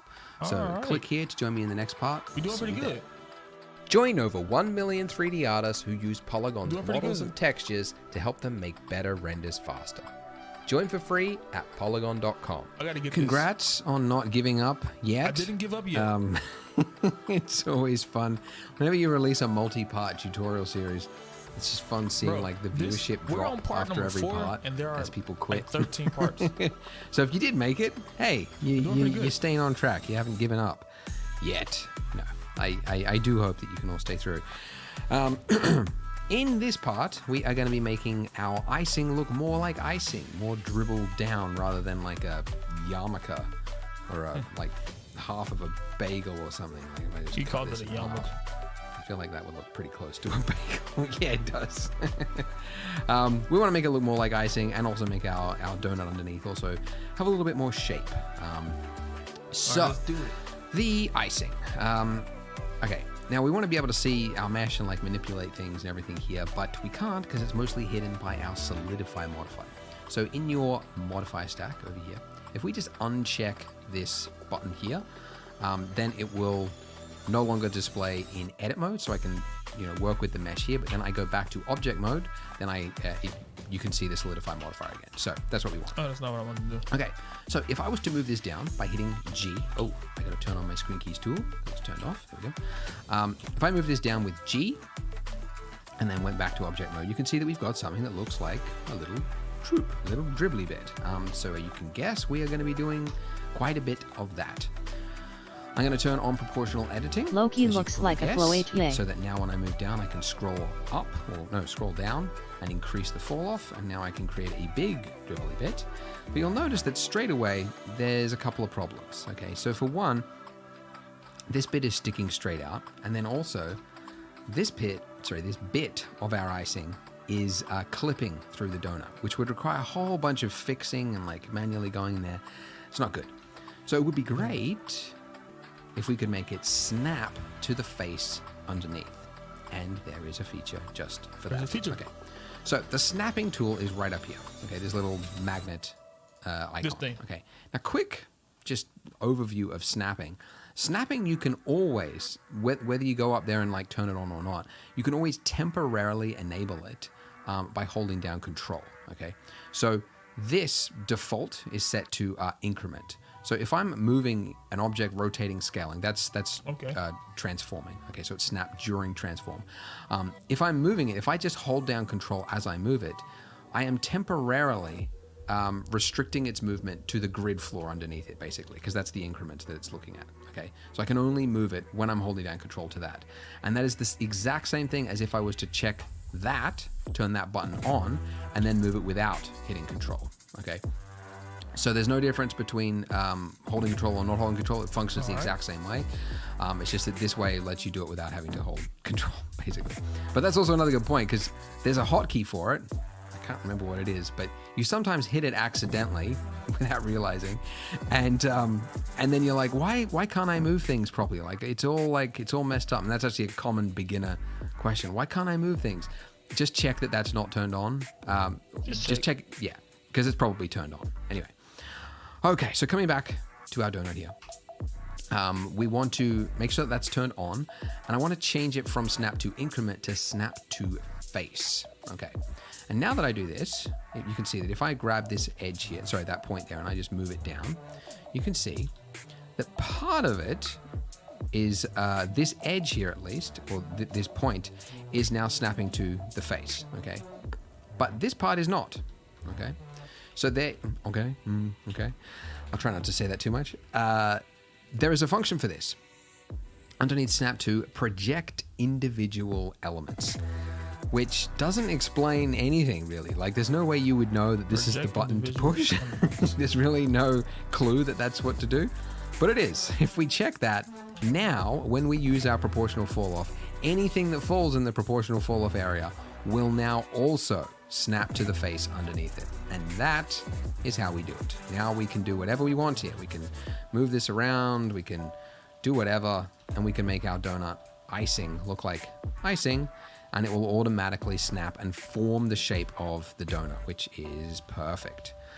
Now, I've learned from doing donuts many, many, many times. I've made more virtual donuts than probably actual donuts I've ever eaten. I've learned that it's better if you work from reference. Okay, so go to your Google Images and type in donut icing, and then just find an image. Doesn't really matter which one, but like something that you like. Okay, if you like the look of it, like this like extra dribbly one, you could get that. I happen to like this one here. Just save the image, put it somewhere, put it on your desktop, and then I'm going to show you how to bring this into Blender. So we want to split our window here, and you can do that one of two ways. One is to go basically over the edge. All right, so we gotta find a donut picture. Divider of a window here until you get those little arrows there, so that you could change the size of this, right? And just right click there, and then you can say vertical or horizontal split. So whoops, oh, that did nothing. Vertical split. Ta-da. So we've now got two windows. Another way to do it is to go to the top right hand corner of your screen until you get, there's no button for it, but your cursor becomes a little target pointer thing. And if you just click and drag to the left into it, it will now split the view. If you click and drag to the right, it will now join it. And that used to be the only way you could make extra windows in Blender. You just had to know to do that. There was a little like fold thing there. But anyways, it's kind of an old thing that they've kind of kept because it's pretty handy. So anyways, once I've split the view, this could be anything. So this is a whole bunch of all the features of Blender, and it goes deep. The one we're looking for is Image Editor, which allows you to, guess what? Just bring in any old image. So this is the one we're going to do. Okay, now I want to start to model some of the shapes here, and it should result in a fold thing there. But anyways, it's kind of an old thing that they've kind of kept because it's pretty handy. So anyways, once I've split the view, this could be anything. So this is a whole bunch of all the features of Blender, and it goes deep. The one we're looking for is Image Editor, which allows you to, guess what? Just bring in any old image. So this is the one we're going to do. Okay, now I want to start to model some of the shapes here, and it should result in a far better. Bring in, the one we're looking for is Image Editor, which allows you to, guess what? Just bring in any old image. So this is the one we're going to do. Okay, now I want... She's meowing at the door, lol.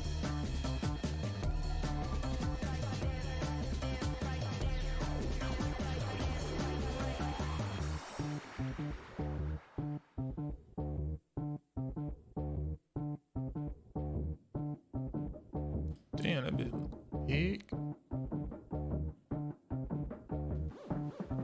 What you be on the door for?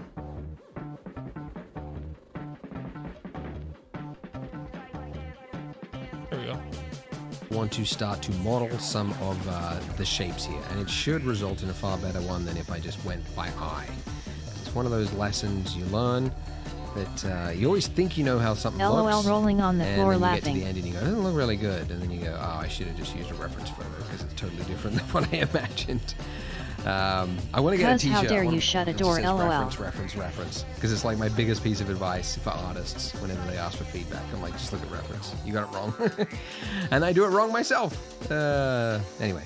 So to make this gloopy bit, you probably see that if I like grabbed one of these pieces and I like moved it down, it looks jagged. There's not enough detail here to create that bit. So what we need is more detail. So I am going to apply our subsurf, okay? So to apply anything, it's best to put it before your, like put it to the top, because that's essentially what it's gonna do. It has to apply it, and then it's gonna be reading from the top anyway, roughly. So I put it to the top, and it's okay, we'll fix this edge after. To apply the subsurf, if we go to this little drop down arrow and then hit apply, or you can just hit Control A while hovering over this, it will apply whatever is in the... No, we gotta get this going. Ain't my fault. What kind of stream is this, sir? Grinning face with sweat. Gee, this is an education stream. I'm learning.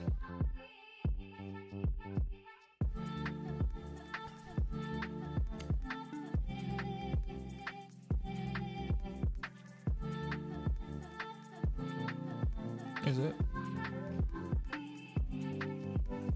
Bro, why is this one not doing the thing? It's not snapping out. Let's just go to this one then.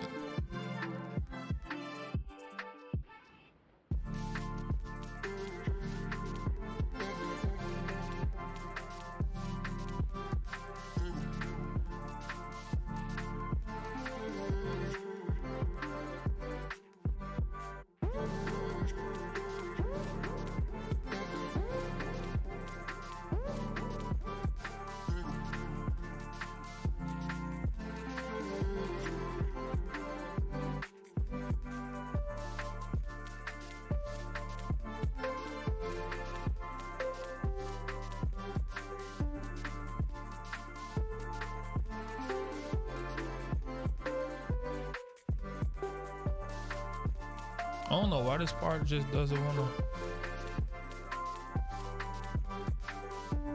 to stay on the outside.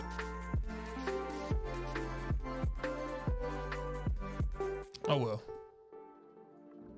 Maybe it's not a will.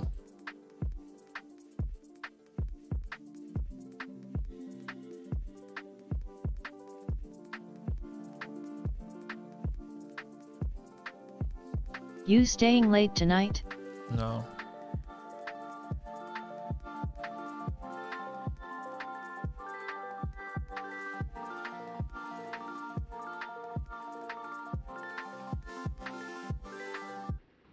Oh, I did it. I did it. Look, I did it.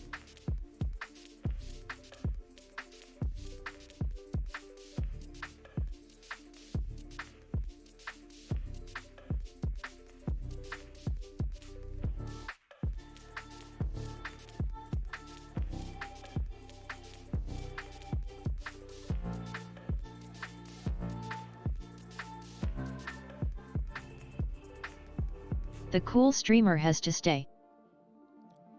Man, I didn't sleep at all last week. I got to get my rest this week.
Damn, this joint kind of sharp.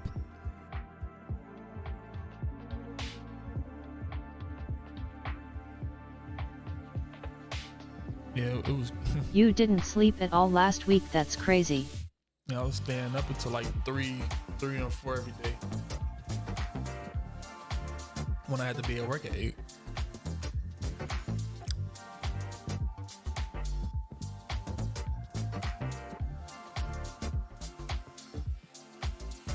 It's not bad. All right. Viewport amount, not the render amount. But this from the top anyway. But by anything, it's better to so you probably see that if I like grabbed one of these pieces and I like moved it down, it looks jagged. There's not enough detail here to create that bit. So what we need is more detail. So I am going to try playing around with the number of polygons. Okay. So to apply anything, it's best to put it before your, like put it to the top, because that's essentially what it's going to do. It has to apply it, and then it's going to be reading from the top anyway, roughly. So I put it to the top, and it's okay. We'll fix this edge after. To apply the subsurf, if we go to this little drop-down arrow and then hit apply, or you can just hit Control-A while hovering over this. How you don't be grumpy when you don't get enough sleep. Viewport amount, not the render amount. The less polygons it has, okay. I think the smoother pulls you can make. Just hit Control-A or hit apply. And now, whoops. Why is that? Okay. All right. You can see that we now have double the amount of our of vertices on it. I'm temporarily hiding the donut, by the way, which you can do by hitting. You can hide anything temporarily by hitting H and then Alt hiding. Now have double. Why is that? Okay. All right. You can see that we now have Control A or hit apply, but the viewport amount. Okay. So I'm just going to I'll just hit Control A or hit apply, and now. Apply. It has to apply it, and small. Not enough detail here to create that bit. So what we need is more detail. So I am going to apply our subsurf. Okay. So to apply anything, it's best to put it before your, like put it to the top, because that's essentially what it's going to do. It has to apply it, and then it's going to be reading from the top anyway, roughly. So I put it to the top. And it's okay, we'll fix this edge after. To apply the subsurf, if we go to this little drop-down arrow and then hit apply, or you can just hit Control-A while hovering over this, it will apply whatever is in the viewport amount, not the render amount, but the viewport amount. Okay, so I'm just going to, I'll just hit Control-A or hit apply. And now, whoops, why is that? Okay. All right. You can see that we now have double the amount of our of vertices on it. I'm temporarily hiding the donut, by the way, which you can do by hitting. You can hide anything temporarily by hitting H, and then Alt H will bring anything back again. So if you just need to temporarily get something out of the way, H, and then Alt H. Okay. But yeah, somehow this is like, I don't know, it's like clipping through it, which we could, it's odd that that's happening. You can see that if I just like randomly click here, that I'm going to bring this through. Yeah, there is another way, which I'll show you. We're going to use a shrink wrap modifier next, but I want to do this in order to just sort of show you sort of like the problem solving way of doing things. But anyways, all right, let's find where it was I was going to make that gloopy bit. It doesn't really matter. I can just do you sort of like the problems user. It's odd that that's happening. You can see that if I just like randomly click here, that I'm going to bring this through. Yeah, there is another way, which I'll show you. We're going to use a shrink wrap modifier next, but I want to do this in order to just sort of show you sort of like the problem solving way of doing things. But anyways, all right, let's find where it was I was going to make that gloopy bit. It doesn't really matter. I can just do it right here. Okay, so I'm going to make a little bit that goes down. This bit over here, this bit can go down even further, like that, right there. And then this, I'm going to use to pull down. Now, if I pull, so there's a bug in Blender. I believe it's a bug because it's only happening occasionally and didn't happen in the last version of Blender. Pretty sure this is a bug just because I'm using the beta version of 3.0. For some reason, it is selecting through my mesh, which should not happen, but it's happening right now. And it's very irritating. So I'm going to have to report the bug after I finish recording this. But anyway, it just means I have to be careful. If I pull this down, you can see that yes, it's the other thing I wanted to do after the solidify modifier now is add another subsurf modifier so that we get that smooth edge back again. Okay, but if I move it down, it looks, it's a little too stretched. Okay, so you want to try to go as far as you can, but at a certain point you need extra mesh. You need to sort of break this line to create extra parts of the mesh. So the way to do that is to extrude. So if I select part of my mesh here, let's say 3 points like that, and I hit E, that will extrude. So I now get extra faces, extra vertices. And because this is turned on, it should also automatically snap to the face underneath it. And I'm going to do it again. Let's just make an extra long gloopy bit. Okay, so you can see that is a totally different look, right? You've got this bit that is now like free flowing down there rather than feel like it's like stretching an edge. So modeling is, I mean, that's really like a big part of modeling is understanding topology and like where to, you know, add more detail where you need it and where not to, etc.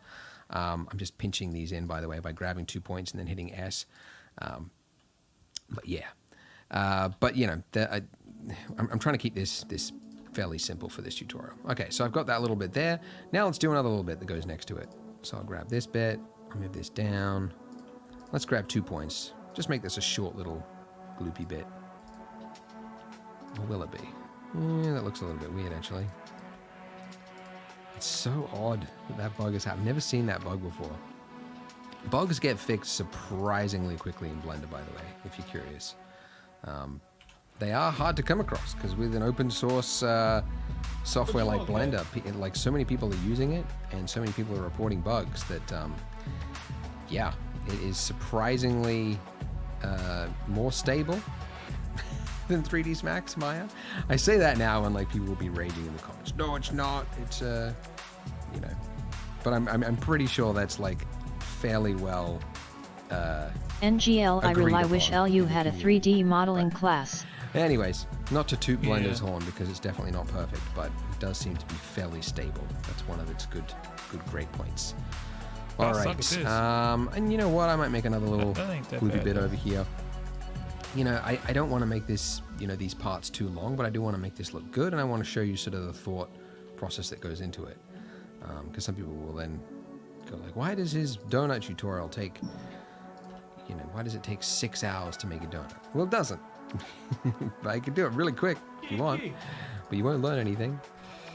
Anyways, now I'm making on the other side of the donut, let's say over here, like a really big gloopy bit that goes down. But so far down that it's going to extrude another piece down. Hitting E to extrude it down, and then I'll scale that in by hitting S. And let's just move this up and around. Alright, that's pretty good. And then I'll make this bit next to it. Alright, let's do some more gloopy parts. That seems to be a common thing. When you've got one gloopy bit, there's another bit that's right next to it. And I don't know if that's true or not. Just sort of making it up as I go. Okay, cool, awesome. Well, let's just say we continued that all the way around, but you could fine tune it and make it look as good as you want. Now, another thing to learn is that donuts, unlike this one, I mean, this is actually pretty good, but you can see that the edge, like the donut shape, something happens in the middle of it, okay? And you might be able to see it in other reference photos. But basically, usually it's like divoted. Looking like it's those like quick trip glazed donuts that are close to expiring LMAO. This one's probably a clear Oh, that's photo. a nice cat. It sort of cuts into it a chill little on my bit. donut. And the reason for that, I actually recorded a video that I'll put on the screen here.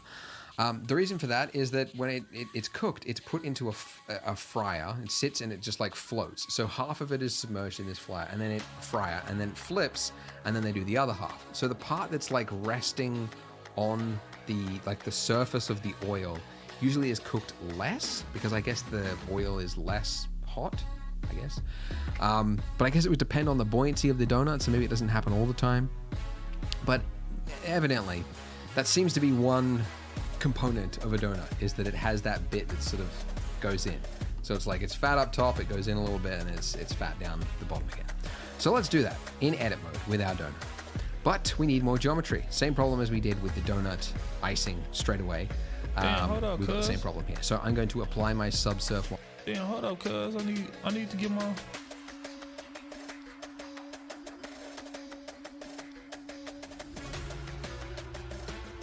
Give me a couple more of these.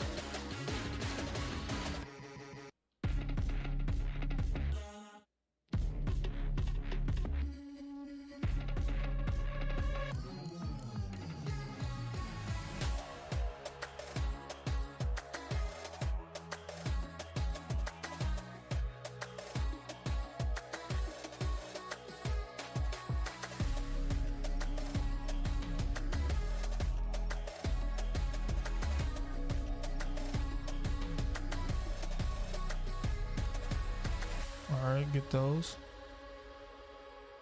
Pinch them in. Bro, my pinch is too deep.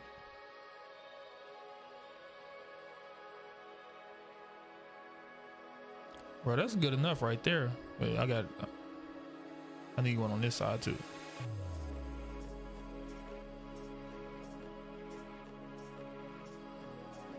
Need these three.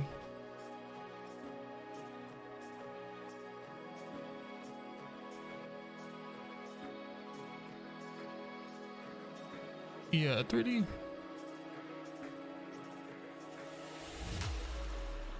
modeling class would have been dope.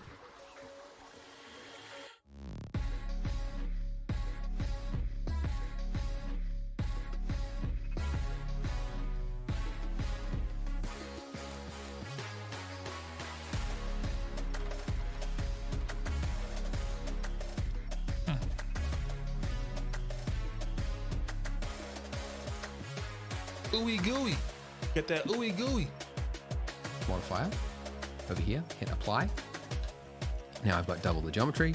That's and, actually I pretty don't need to good add for another not one, having so a that's tracking really right pad. now. And now I'm going to hit O. Whoops. It is? O again, turn that on. Disable. What did you just do? I ain't ready for work this week, bro. Why not? Same problem as we did with the donut. What is she icing doing, straight away. LMAO? We've got the same problem here. So I'm going to apply my Sure, they're just subsurf chilling. modifier. Over here, hit apply. Now I've got double the geometry. And I don't need to add another one because I don't really need it right now. And now I'm going to hit O. Whoops. O again, turn that on. Disable snapping because I no Damn, I longer think need I that, got or too I many don't of need it for those. this step anyway. And then using my proportional fall off, because I do want that, I'm just going to make it like a little bit flat on the inside part here. Okay. Cool. All right. Wait, how do you now, just grab all the milk? my proportional fall off. I 'cause close do want tomorrow that. through Sunday. And now I'm going to hit I told O. you she Whoops, kept straight away. meowing at the door, not knowing We've got she the same could open problem it here. So I'm rolling going on to the floor apply my laughing. subsurf modifier. Over here, hit apply. Now I've got double.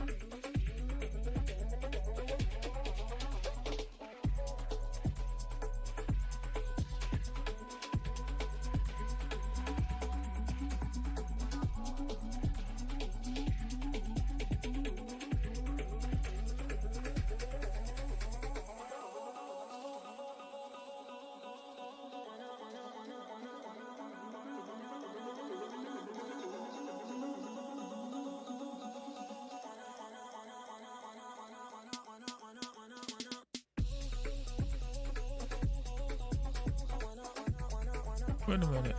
Am I tripping? Yeah. There we go.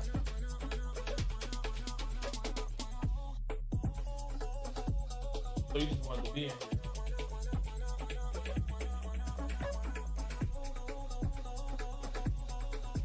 All the geometry. And I don't need to add another one because I don't really need it right now. And now I'm going to hit O. Whoops. O again. Turn.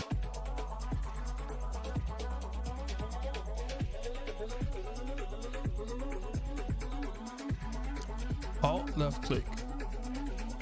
That on. Disable snapping because I no longer need that, or I don't need it for this step anyway. And then using my proportional fall off, because I do want that, I'm just going to make it like a little bit flat on the inside part here. Okay. Cool. All right. Now, this is now way off. Okay. So why did I do it in this order? Right. Why, Andrew? Why didn't we start shaping it the way like that? Because now it would seem like we have to go through here, turn on this, and like snap it for each one of these parts, and that's just annoying. Well, you don't, okay? Because there is, and I did it in this order because I want to show you this. There's two ways to make something snap. The other one is the shrink wrap modifier. So the shrink wrap modifier, if I click this little target eyedropper here, the eyedropper, whenever you see that, it just means click. Hold up, cuz, because mine didn't do the thing. Oh.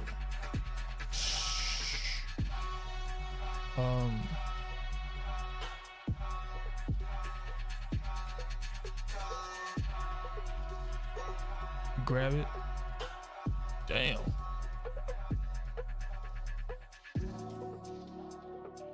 Alt S. Is it Alt S? Yeah, it is Alt S. All right, so ungrab, Alt S.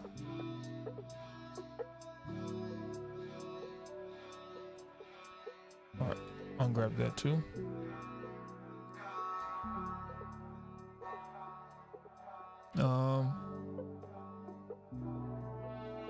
Put me on the X thing. Grab that joint.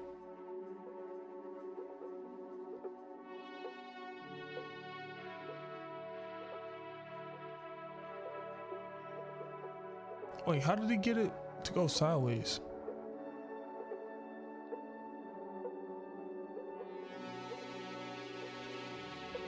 Fall off, because I do need that. Oh, again, turn that on. Disable snapping, because I no longer need that, or I don't need it for this step anyway. And then using my proportional fall off, because I do want that, I'm just going to make it like Pull a little from bit flat side. on the inside part here.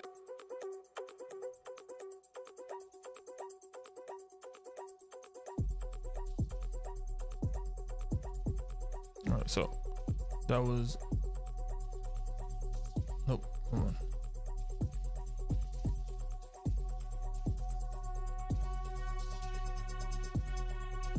Why do mine just keep going? Mine just keep going vertical. And I want, it's not Alt S. Alt S goes vertical.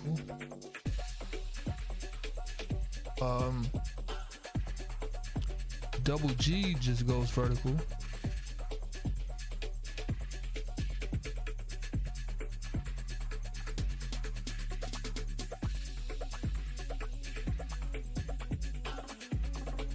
Am I tripping? Yeah, okay. I'm just gonna make disable snapping, because I no longer need that, or I don't need it for this step anyway. And then using His just goes into there.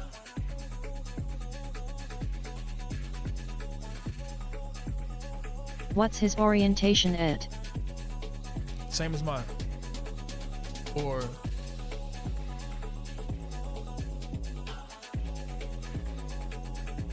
he's like right here.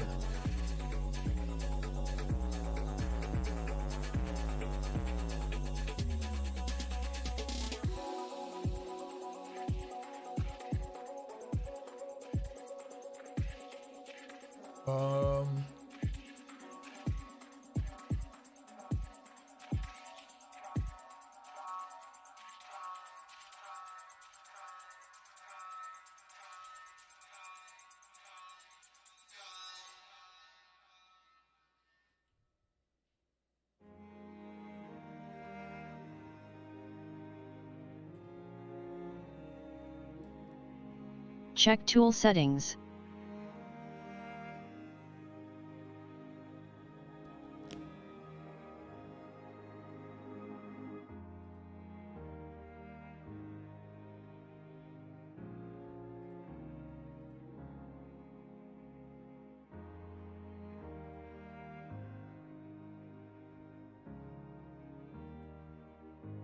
Bro, it's what? That's a lot of stuff.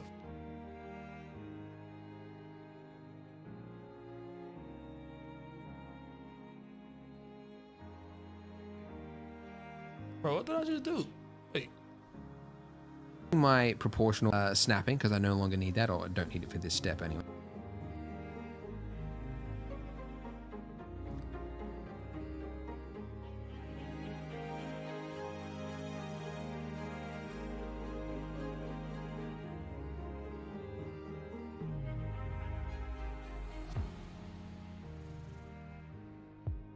Learning curve for Blender is too dang high, lol.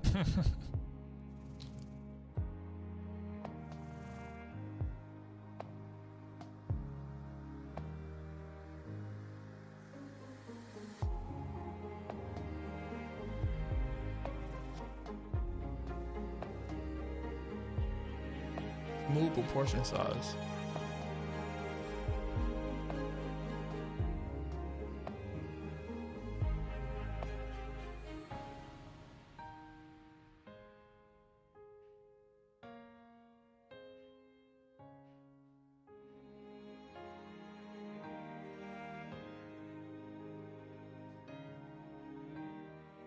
Scale. scale.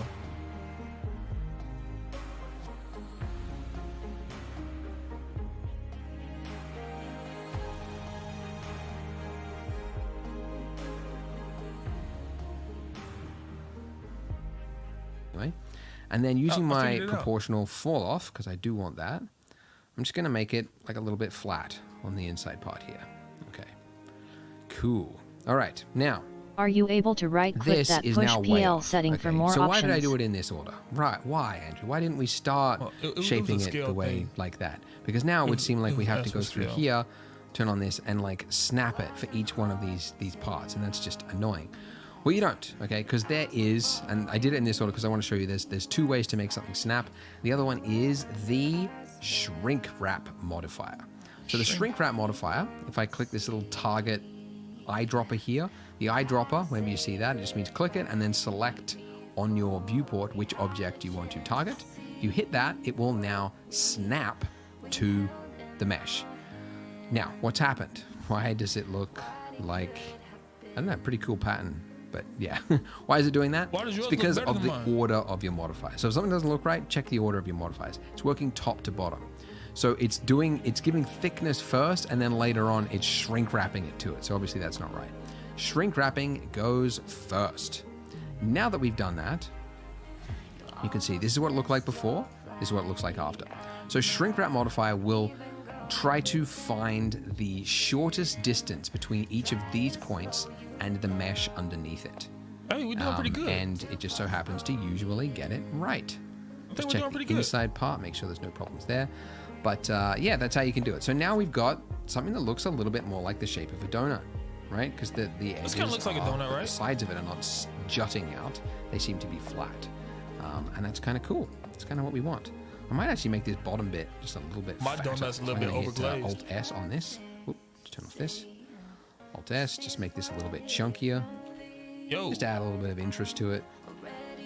And then, I'd eat yeah, that. just go through it and continue making your icing droopy like you want. Now, this was one way to do this droopiness, and it's okay, but it doesn't look as good as it could, right? Because when this drip goes down here, you can see that it becomes more bulbous, right? As the liquid sort of forms that droplet there. And we are missing that. We are going to do that in the next step, the next part. We are going to jump into sculpting.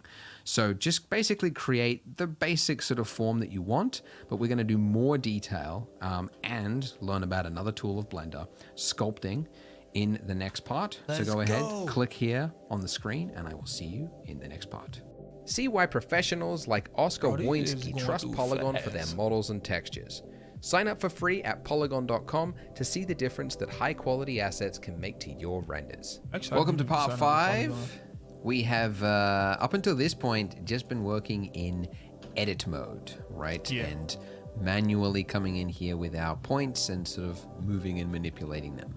But there is another method called sculpting, which can be beneficial in certain cases, and in some cases highly necessary, and allows you to use brush strokes to move your vertices around. And that's what I'll show you right now. So if we were to start sculpting here, it would just be terrible because we've got all these modifiers, right? We've got shrink wrap, solidify, subdivision, blah, blah, blah. When you start sculpting, you don't have any of that, okay? So what you need to do is apply what you want before you start sculpting. I So should have just we done want this all of these WU and applied compared in models at the this end, ha ha order. ha. So you can go to the can still drop do it. down and hit apply, or you can use the hot. This one right here looks dumb.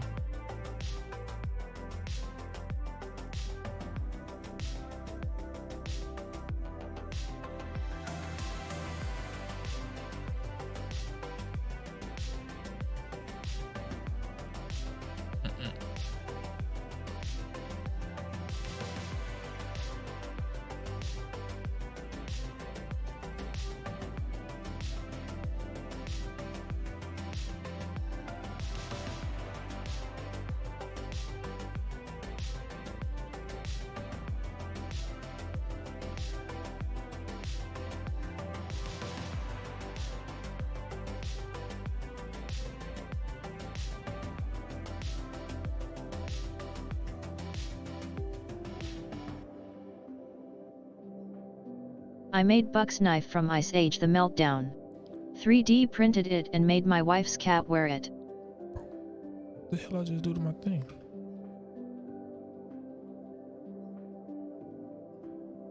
I want your autograph. You want my autograph? I'll put it inside my donut and sell it to you for free.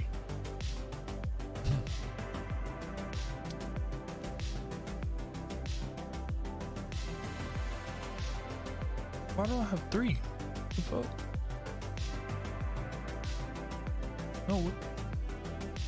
Hey, yo.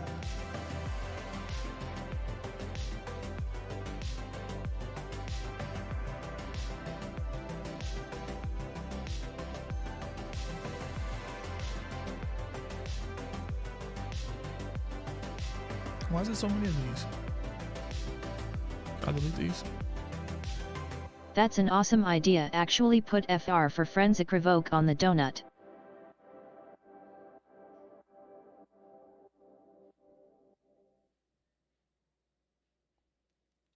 One of these points is out of order. There it is. There it is. We can leave it like that. That's good enough. That's good enough, right? All right, now he needs to go back. If we were to start sculpting here, it would just be terrible because we've got all these modifiers, right? We've got shrink wrap, solidify, subdivision, blah, blah, blah. When you start sculpting, you don't have any of that, okay? So what you need to do is apply what you want before you start sculpting. So we want all of these applied in this order. So you can go to the little drop down and hit apply, or you can use the hotkey Control A and Control A again. Okay, so when I do that, I've applied also that subdiv modifier, right? So it's given me double the amount of vertices, which is, again, what I would need, because if I go back to what it looked like before, that's not enough to really play with it. Because what we want to do is we want to create some of these little globules. Pretend that's a word, globules. Globules. Little droplets that sort of bulge out. So we need more vertices. So I'm going to hit Control A on that, and now we've got enough. So, sculpt mode, let's do it. Go up to the top tab of your window there. So these are workspaces. Yeah, all these ones along here, these are workspaces. And basically it's just like a pre-configured layout. So instead of having this, it's just like pre-configured to work this way. But you can also swap in and out of certain modes wherever you are without changing your mode, just by hitting Control Tab. I suppose I should turn that tool back on. Hit that, yeah. How did basketball go for you over the weekend? So, sculpt mode. If you just start drawing, just paint across it, you'll see that you've got some sculpting happening. And there are a number of different tools within sculpting. The draw one is the most basic. It's literally a sort of a push-pull based on where it is that you're looking from.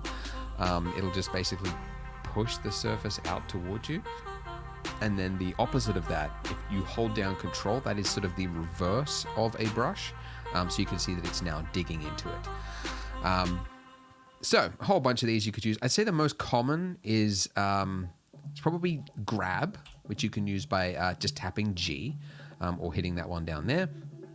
And that enables you to click and pull out onto just anywhere.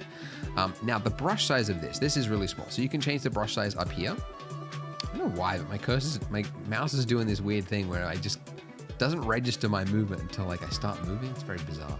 Anyways, but you could do it there, but actually the hotkey, which is just a far easy way of doing it, is F.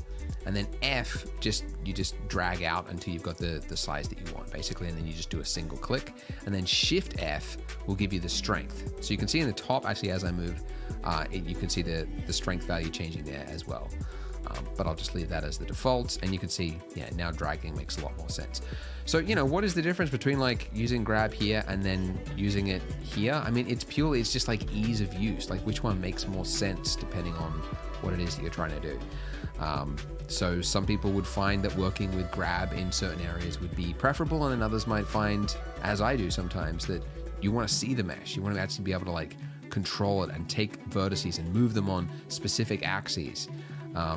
Oh yeah, that thing's still kicking in. I'll turn that off. yeah, so that might be useful, but in this case, you know, we want to do some sculpting. So, okay, so grab, what's another one that's really heavily used is smooth. And this will obviously smooth out detail. Now, you can also temporarily activate smooth anywhere, regardless of what tool you've got, just by holding down shift. So if you just use shift, you can see that it's just temporarily activated the smooth tool. So if you want it, because it's such a, I don't know why the default is set to 0.7. It seems way too high to me. But if you're using another tool and you start holding down shift, you don't have the control to change the strength. The strength is still reflected over here. So if you want to, I would suggest turning that down to like a 0.2.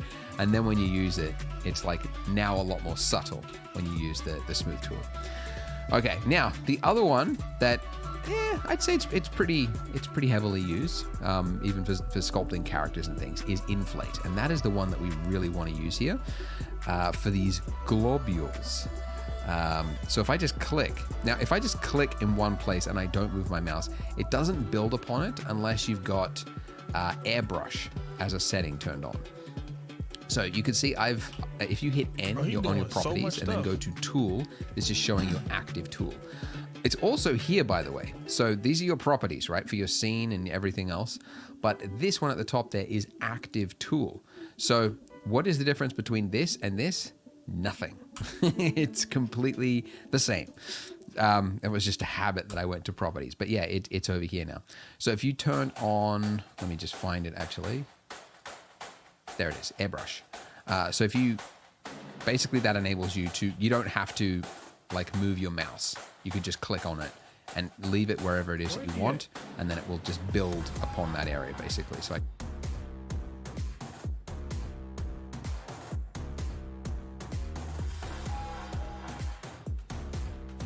inflate, yep.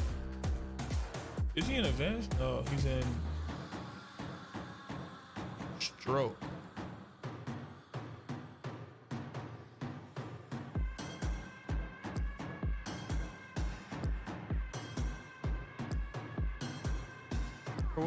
Where did he just find airbrush? I can click and it enables you over here now. So if you turn on, let me just find it actually. There it is, airbrush. So if you, basically that enables you to, you don't have to like move your mouse. You could just click on it and leave it wherever it is that you want, and then it will just build upon that area basically. So I can click there, I can click here. Like such, I don't know. What was that video of the Miss America and such as things and such? I don't know. Poor girl. You don't want to become a meme for something like that. So airbrush is working. It works fine over here, but it's not working so great over there. So I'm going to switch it back to space, which basically means it'll activate when you draw out further enough that it thinks there should be another dot there, basically. But anyways, I'm basically looking at my reference photo again, which I can bring back by dragging this out and then going to image editor, and from the drop down, just click on this. I can see that, yeah, basically on the areas, not just on like these globule bits, but here as well. Like up here, you can see that it's like a thin film of that icing, but down there, that's where it all rolls off to. So really on the outer edge there, I want to do some painting. So I'm just clicking along that edge there with the inflate brush. If you find that it's too much, you can use Shift F to turn it down and get more subtle movements, or turn it up. And obviously, this will work a lot better if you have a stylus.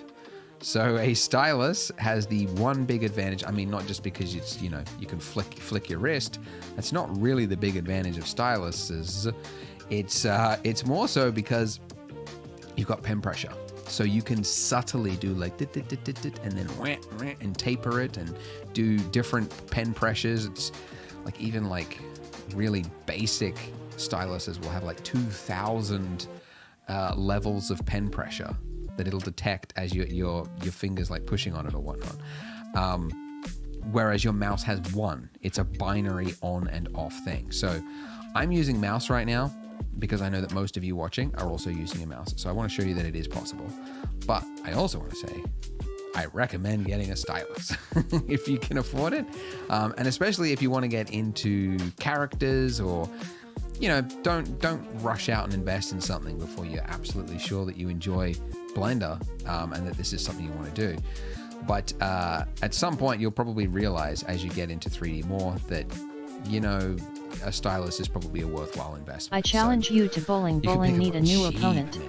Really cheap. To just look bowling. on like Facebook Marketplace. Just type in down. Wacom, WACOM. That's sort of like the leading brand. But there's a bunch of like cheaper brands nowadays that you could go to as well.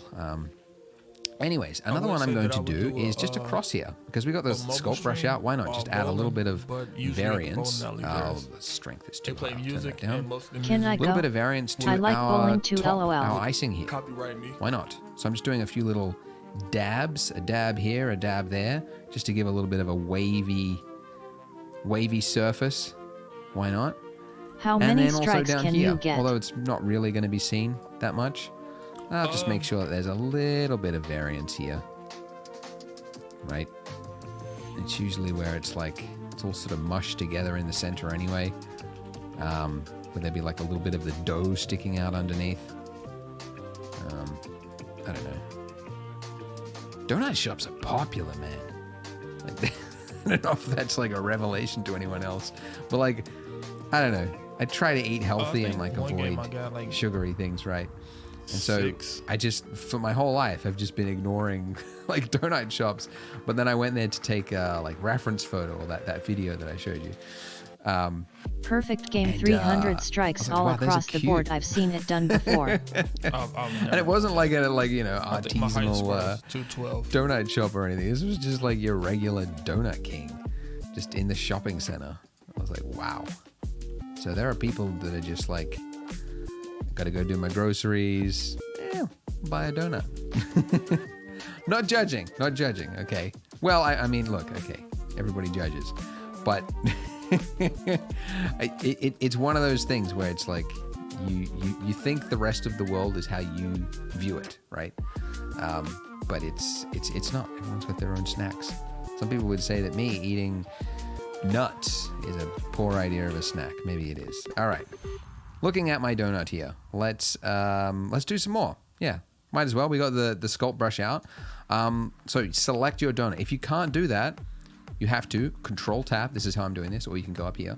You have to swap to object mode, remember, before you can switch to another object to start sculpting that. So when you've got the other object selected, then Alt Tab and do some sculpting over here as well. So I'll do a little bit of inflation. Not hyperinflate. No. Only the US governments can do that. I don't know anything about politics or economics. I just see stuff on the news. Hyperinflation. I'm like, ooh, doesn't sound good. All right. Just a few. Maybe I need a little bit more strength. Wow, I don't know. Is this my blender or is this mouse? My mouse that's doing that. I don't know. It's very bizarre. All right. Maybe I just need to reformat my computer. LOL, you probably can't throw right. Not Okay. enough power in your hand. Rolling on the looking? floor, Pretty good. laughing gutter ball. 0 I'll points. swap back. I'll do a little bit here, a dab here, a dab there. You sort of, you get the idea, right? I don't need to show you everything. Play around with it. Grab brush, G, inflate brush, I, and smooth brush. You just hold down shift wherever you want. Don't do it too much. That's kind of a common mistake. People smooth out things when they're sculpting. They just smooth out all the detail. It's not good. You want to do just a little bit here and there. Okay, and I'll pull that up there. All right, so you can see the differences, right, that sculpting has. It's more of a fluid, organic motion that you can sort of, it's more creative than the edit mode where you're coming in here with the vertices. But there are pros and cons of each. Sculpt mode, you can't do that I took a picture of my score when I got snap to faces thing, right? Especially when you've got, a surface like this, right? That's got volume now because we've applied the solidify thing. You can't do that snap thing. So because we want it wrapping around our donut, it's good that we did it in this order. Otherwise we would be out of luck. It's also a little bit harder to do like this part, right? Like it's like this part needs to go out, this part needs to go in. Yeah, it's just, there are certain things that you'll be like, oh, it's just gonna be easier if I just swap into edit mode, you know, and I'll do it there, and then I'll swap back to sculpt mode when I want to do something there. You just sort of get better at it. Anyways, I'm gonna jump back to layout mode now, which is, I guess, sort of, maybe it's more of like the default view, but layout is the one that you normally stay on. That's where at least that's where I stay rooted. And then because we've got like some of this like little jagged edges coming in, I'm going to add in another subsurf modifier. If you've got a poor computer and you find that like it's like rendering becomes complex later, or it's hard to move around your viewport, you might not want to. You might want to just like delete that perhaps. But on my case, I would just want to make that look nice and smooth. So that's why I've left that in. All right. Well, that is sculpting. That's good. We made some good time. Go ahead and join me in the next video as we get into materials, lighting, and rendering. To make renders like these, you need high quality assets, which is why I created Polygon, a library of models, textures, and HDRs that work in any 3D software. Get started today at polygon.com.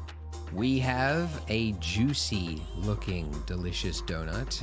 Now it's time to talk about rendering and lighting and shading and everything else. So as I explained at the start, if you go and you hit a render, it will take a snapshot of what you've got from the point of view of the camera. Now, it has done that. It just so happens our donut is really, really tiny because when we scaled down our donut, we didn't change the light or the camera. So to bring this camera in here, there's a couple of ways you could do it. I mean, you could just, you know, drag it in and try and manually position it. The way I like to do it is I get my view where I like it, like where I want my camera, like this, and then I hit the, let me turn on the screen keys too. I hit the hotkey Control-Alt number pad 0, and that will snap the camera to that location. Alternatively, and this is something that users of other 3D software is most familiar with, in your properties, so I just hit N to bring up properties. Under view, you can click camera to view. And then when you move like normally, like orbiting around your scene, the camera will stay locked to it. If you don't have that checked, if you're looking through the camera and then you just start panning, you can see you've broken it, right? And now the camera is there. So doing it like this means that you can basically put your camera, position it where... On my option there. Oh, here.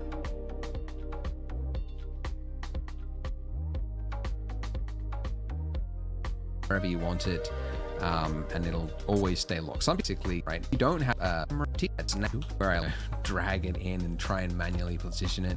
The way I like to do it is I get my view where I like it, like where I want my camera, like this, and then I hit the, let me turn on the screen keys too. I hit the hotkey Control-Alt number pad 0, and that will snap the camera to that location. Alternatively, and this is something that users of other 3D software is most familiar with, in your properties, so I just hit N to bring up properties. Under view, you can click camera to view.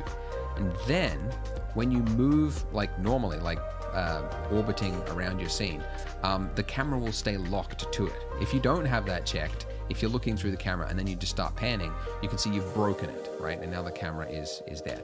So doing it like this means that you can basically put your camera, position it wherever you want it, and it'll always stay locked. Some people leave it always locked. Like I work with a guy who's like learned 3D with 3ds Max, and that's what he's familiar with. He just leaves that checked. To me, it's weird. I hate opening up a scene and seeing this, so I always uncheck it, but it's up to you.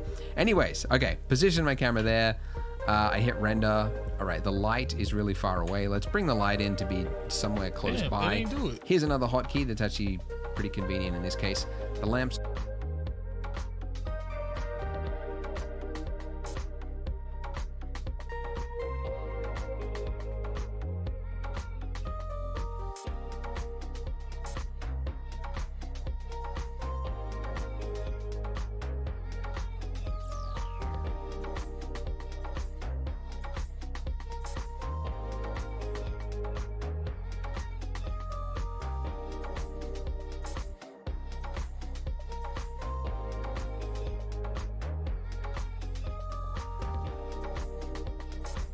Whatever he just did, mine didn't do it.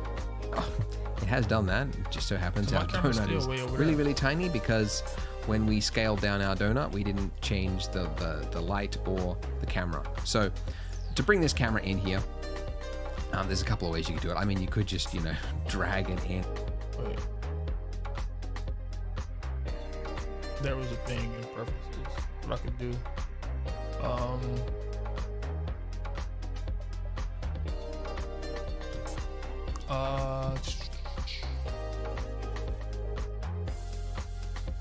Input, emulate on pad, and then it'll be. And then try and manually position it. The way I like to do it is I get my view where I like it, like where I want my camera, like this, and then I hit the, oh, let me turn on the screen keys too. I hit the hotkey Control Alt number pad 0, and that will snap the camera to that location.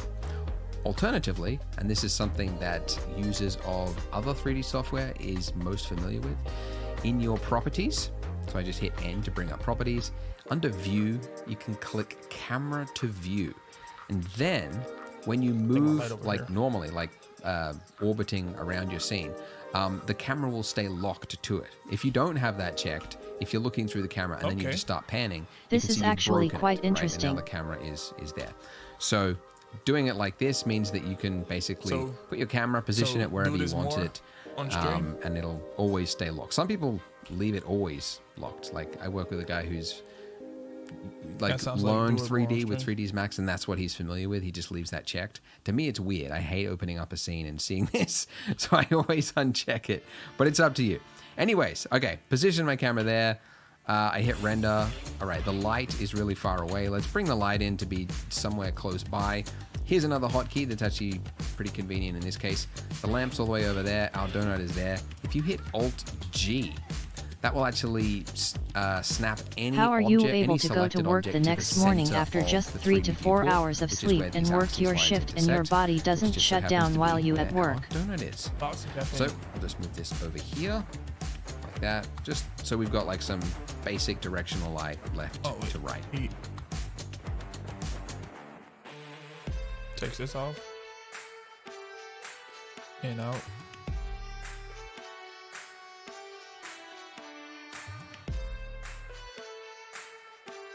Wait, how the hell did you get outside the camera? Tends to be somewhere close. I hit render. All right, the light is really far away. Let's bring the light in to be somewhere close by.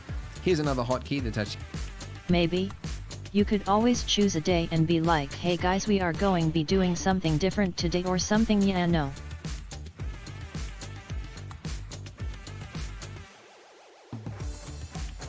Bro, how you get outside the camera?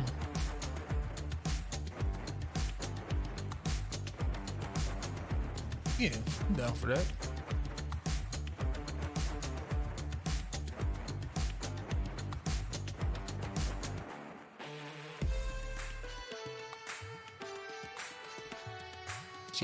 Pretty convenient in this case. The lamp's all the way over close by. Hit render. All right, the light is really far away. Let's bring the light in to be.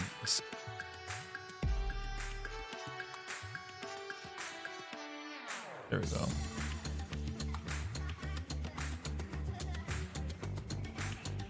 Somewhere close by. Here's another hotkey that's actually pretty convenient in this case.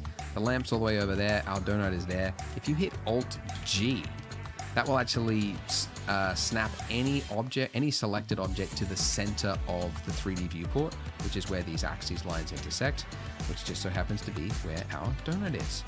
So I'll just move this over here, like that, just so we've got like some basic directional light left to right. And let's look through our camera. All right, and also I might as well, I don't like that intersecting through my 8 hours of sleep or more, but you don't get that. Through my donut's just annoying me. Yeah. All right, let's move this up. Here's the other way you can move the camera. If you don't like checking that, if you just select the camera frame, then you hit G and just move it like any other object. So that's another way I like to do it. All right. Okay, so now hit F12 to do a render. Okay. The lighting is really, really, really bright because, of course, it was set for a different scale, really far away. Just set it to like somewhere around 20 will be fine for this demonstration. F12, there we go. Okay, cool. So we've now taken a snapshot from the point of view of our camera, and it has calculated the lighting information. It's calculated the shading and all that good stuff. Okay. Wait, how did he turn the light down?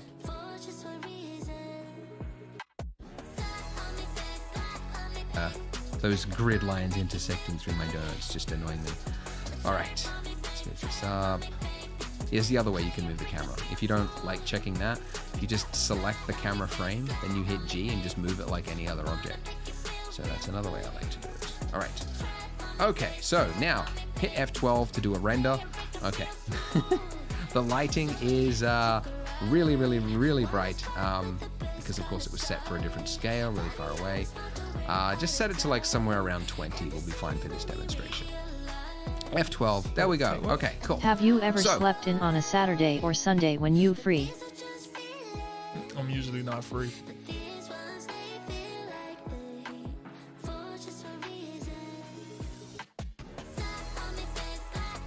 But if I am free, yeah, I'll definitely sleep in.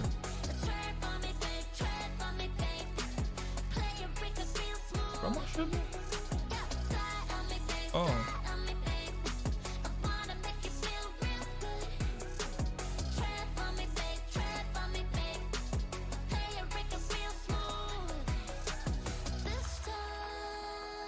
Light rain expected starting 15 minutes.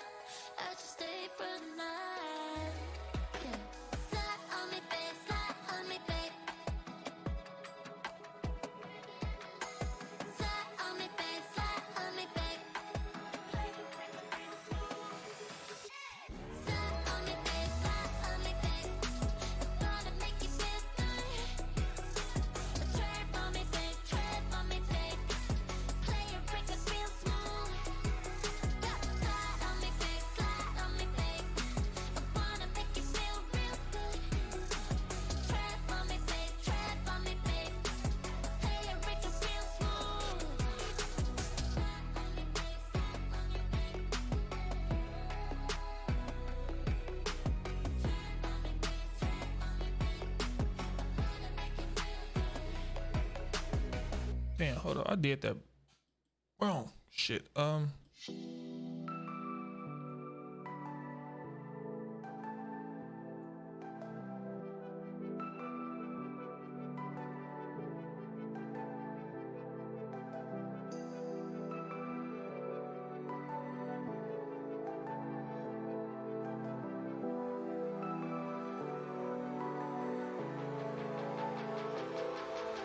That looks good.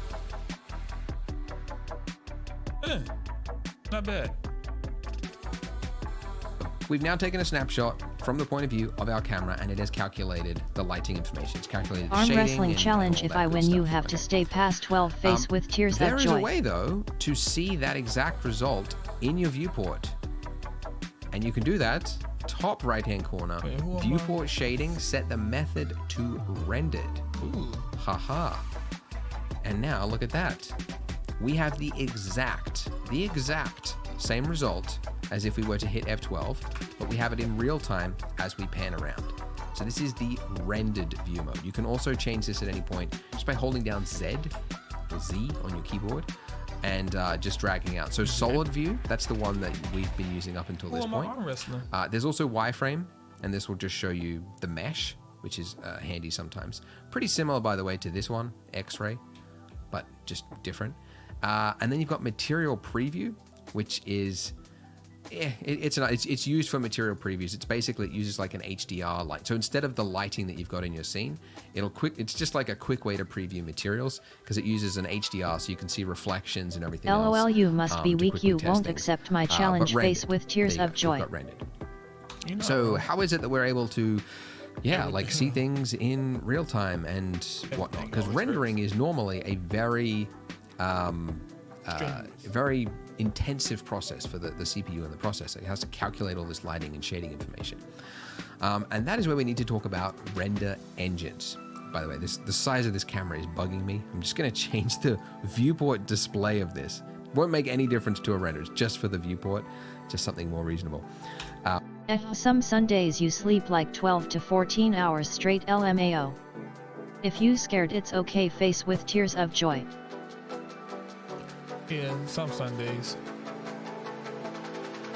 Hey, I didn't deny it.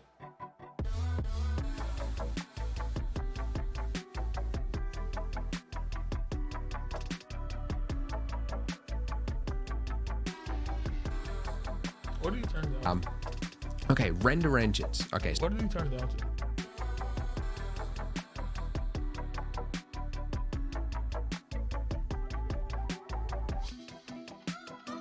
That's fine. viewport, just something more reasonable. Okay, render engines. Okay, so what we're looking at right now with this is the EV rendering engine. Okay, this is a render engine that Blender comes with. So, what on earth is a render engine? So 3D software, technically, it's just for creating You, my meshes favorite streamer, and, you can't be scared rolling on the floor laughing. Rendering is often used. You use a third-party tool, or you pay a company. So basically, there are a whole bunch of render engines out there. You've got V-Ray, Arnold, Redshift, Corona, Octane. Those are sort of the big five, and then also Cycles and EV. Cycles and EV are what Blender comes with. They're built-in rendering engines, and you can swap between them right here. You've got EV and you've got Cycles. Workbench, just ignore that. That is a EV. It basically it takes a like you hit render and it's the exact same result as if you're in. Face with tears of joy, lol. Face with tears of joy. I face with tears of joy. Went face with tears of joy from face with tears of joy. Talking face with tears of joy to face with tears of joy. You face with tears of joy to face with tears of joy. Trolling face with tears of joy. You face with tears of joy. Yeah, you went so fast. You flipped script so fast, and I knew that I needed to mute that before it came through, because how she says the things, the emojis. Actually, can I change that?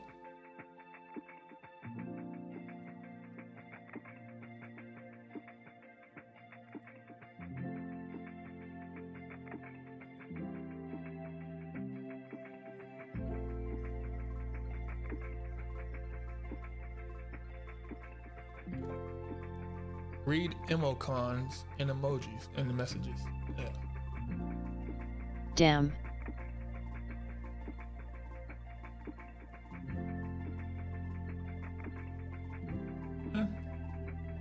I can.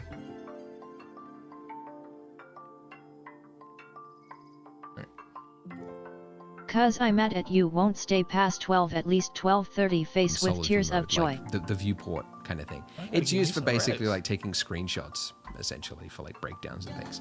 Okay, so EV. EV is a real-time rendering engine. If you've played with Unreal Engine, Unity, if you've played with sort of any 3D tool that has sort of shading information in it in real time, you're able to see things in real time. That is a real-time rendering engine. I'm gonna try to finish this. Cycles. If we switch to Cycles, you will notice something. This part. It takes longer, and you get this grain that appears over everything. Okay, and also you will probably notice it is slower. Okay, it is no longer real time. You can see that it's sort of lagging here. Cycles is some people call it an offline rendering engine. It's also a path tracer. That's the more technical term, or ray tracer.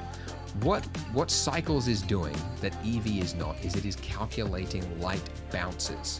Okay, so you can see in here, and you'll see this difference. If I swap from Cycles, so this is Cycles. Now see how light it looks inside here? If I swap to EV, watch what happens. It's just dark, all right? There's no light that's entering into that area there, okay? So the advantages that you get with a real-time engine like EV is that it is real-time. When I hit render here, I get a result in less than a second. In fact, it should be real-time, really, because it's real-time. If I wanted to do it in Cycles and I was to hit render, I would see it has to whir through it. It's also counting samples here, and it's giving me a result in 4 seconds. All right, so that is a huge difference, and that's 4 seconds is the fastest ever. It escalates from there, okay? But you get better results with cycles. So it really depends on what it is you're using it for. Some people swear by Eevee, they just love it, especially if you're doing like non-photorealistic work, like motion graphics, advertising sometimes. What else? Cartoony, stylized things, you can kind of get away with it. I just love cycles. You still my favorite that will never change. I always watch old streams plus the ones you did on Facebook. To make it look realistic, whereas cycles is realistic from the start. Okay, but let's, one other thing, because if you're using cycles, also, you might find it is really incredibly slow. And that might be because you're not using your GPU. So there are two ways to render. One is with your CPU, and that would be set to none if you're using your CPU. The other way is to use your GPU, which would be clicking one of these things. So CUDA and optics are what you'll see if you have a NVIDIA graphics card that is compatible. I have two Titan RTXs, yay me. I want to get two 3090s. I'm no longer top dog. I want to upgrade. I'm waiting for the prices to go down. You'll only see these options if you've got a NVIDIA card. I have never seen HIT before. Oh, okay, all right. It's the AMD one. Okay, so they're jumping in. That's good. Okay, so there are some options out there. So if you have a compatible card and you see those options, definitely use it because more than likely it'll be miles faster than CPU rendering. For context, let me show you. CPU on my CPU rendering, you can see it's gonna take a while. I'm already past 4 seconds and I'm not even a 10th into it. Not even 100th. Okay, it's getting faster. All right, it's speeding up because you can see it's picking up. Okay, so 16 seconds. So it's 4 times as long on my CPU. Now, obviously, that will change wildly depending on your hardware. Okay. Yeah, okay. And what's the difference between CUDA and optics, by the way? If you've got both, use optics. It's the newer one. It's only for newer cards. It's more compatible, and it will be faster. CUDA is older compatible, so you might not see it if you've got an older card. But use optics. 5 seconds. Let's go. Okay, but let's swap it back to Eevee because I know that some people will want to use this tutorial just for Eevee because not everybody has a graphics card or anything that can really perform it, and you might just have to use Eevee. So I'm going to show you how we can get this working with Eevee. First of all, let's add in a mesh so that we can see how it's going to look with shadows. Okay, this is where Eevee falls apart.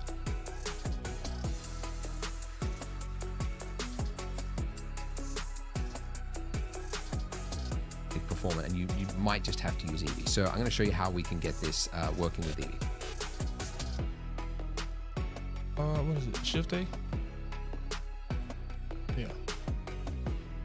First of all, let's add in a mesh so that we can see how it's going to look with shadows. Okay, this is where Eevee falls apart. It's shadows, or it doesn't really fall apart. It's where you need to start tweaking things. Cycles will just work. Okay, it's got bounce lighting. It's got the correct, like, look, that darkness under there, right? It's got, Eevee starts to fall apart. Now, it just means you have to tweak settings with Eevee, okay? One of the big ones is lamp settings and shadow settings. Okay, so in Eevee, underneath shadows, one thing I want to do for a scene of this size is I want to change my cube size. Cascade is just for sun lighting. Cube size is for other sources of lighting. And this is sort of the resolution of your shadow. Okay, so you can see the difference that I just made there from 512 to, let's go up to 4096. It's going to be slightly slower to render, but you can see it's something of this closeness. It really does need that detail. Okay, so I've got that. Now, the other, so I'm going to show you how we can get this working with Eevee. First of all, let's add in a mesh so that we can see what. Oh, he scaled it.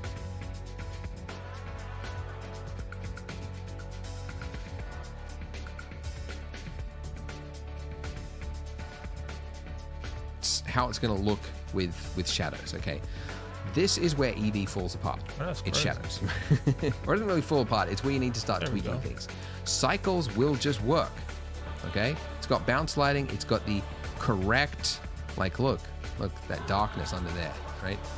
It's got Eevee starts to fall apart. Now, it just means you have to tweak settings with Eevee. Okay, one of the big ones is lamp settings and shadow settings. Okay, so in Eevee, underneath shadows, one thing I want to do for a scene of this size is I want to change my cube size. Cascade is just for sun lighting.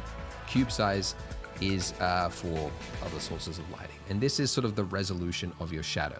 Okay, so you can see the difference that I just made there from 512 to, let's go up to 4096. It's going to be slightly slower to render, but you can see it's something of this closeness. It really does need that detail.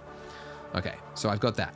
Now, the other thing that I need to do is fix what on earth is happening with this shadow. How is it that shadow is able to go through there? Okay, again, now, this is one of the restraints that I followed you on with TikTok. real-time engines is that it is not actually calculating like light. It's all like fakery. It's an illusion that it's able to calculate shadow, and you often need to tell the software how to treat the shadow better. And one of the big ones of a scene of this size with this lamp here, select your lamp, and then under here you've got bias settings. Bias is for reducing self-shadowing, and it's basically you would change the scale of this depending on what size of scene you're building. In our case, we want to turn this all the way basically to its lowest amount because we're dealing with like millimeters. Okay, so I'm just turning that all the way down to 0. You've also got contact shadows, which can occasionally be helpful, but in our case, this case isn't really useful. Because that's another fakery, and you get all sorts of glitchiness. I gotta do some more. I don't really want to talk. I don't want to talk about the contact shadows. Well, maybe when we add the sprinkles, you might want to use contact shadows, but you want to use the lowest, absolute lowest amount you could possibly get away with. Some people go, it's not designed for true shadowing like this. Anyway, okay, so you can see I had to make a whole range of tweaks there, but I got the result. Now we haven't got any materials yet, so that is something else to consider. Is that you might see some differences now, and you think like, oh, there's not really that much of a difference between cycles and EV. Like this is just the start. Once you get further and further into it, there's you'll see bigger and bigger differences. Now okay. Maybe I'll try and keep it. I won't talk about samples yet. Okay, so difference between cycles and EV, you get it, right? Bounce lighting. It's bouncing the light off the table on the cycles one, and it's casting it where it needs to. It goes in the hole. Light is bouncing around. EV, none of that. So what do you want?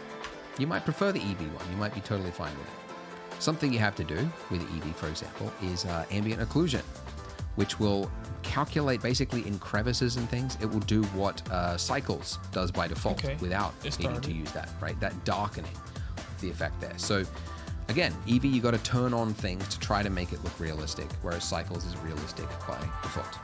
All right, so let's do some materials now. Okay, let's get into it.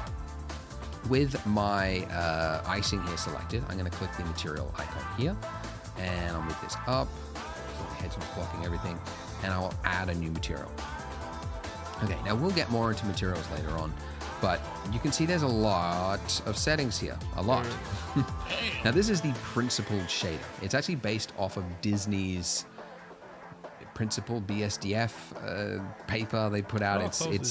It's pretty high tech. It actually makes things very simple to create a realistic material. You used to have to, for any material, like add nodes, like diffuse, and then I want some reflection. I have to add some reflection. I have to do this, and then tweak it with a Fresnel, and it was really complex, really complex. This is one of the key things that's enabled a lot of beginners and people to start making things faster, because it's now built into one shader and it automatically adjusts to the correct measurements, like roughness and reflection and everything, depending on what other values are. So it's really good.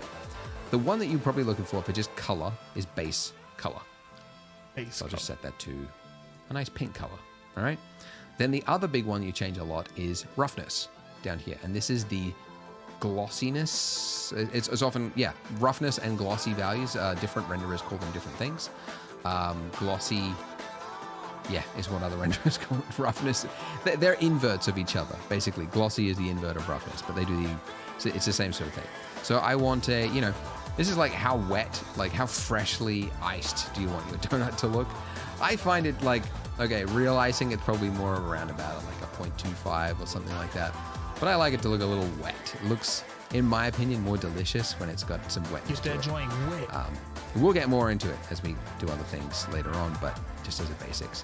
Then for my donut, I'll add another material. Let's just add a basic color to it, And again, we'll do more with this later on. And then why not just make it interesting? We're not even going to use this plane in the final render. This is just so that we've got something nice to look at right now. And let's hit a render. Okay, cool. Now, oh, by the way, I didn't even mention this, but there's slots. So when you're rendering, if you just want to like quickly preview 2 different things, you could change slots like up to 8. So if you want to open up a new slot, you just switch to that slot first, and then you hit render, and then it'll save it into that slot.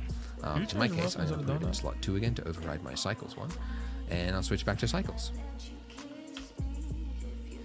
Okay, now the plot thickens. We have true reflections with our cycles rendering engine. Okay, it's ray tracing. Okay, so it's calculating the reflection of the end of our plane here, and you can see we've got some shine there. Now you can do that with Eevee, thank goodness, by turning it on.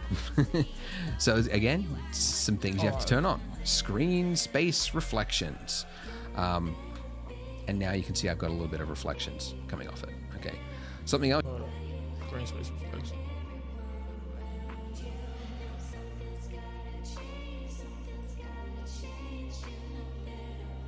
We get in there. My donut floating.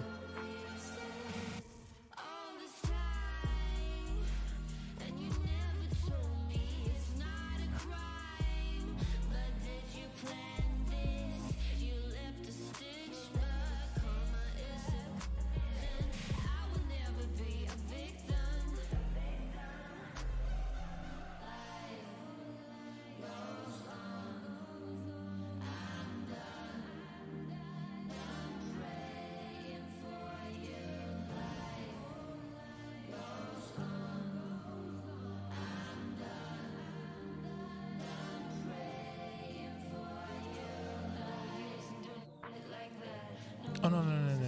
Redo.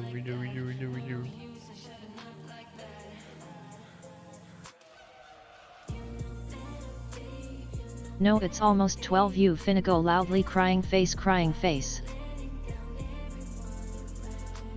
I'm gonna finish this part.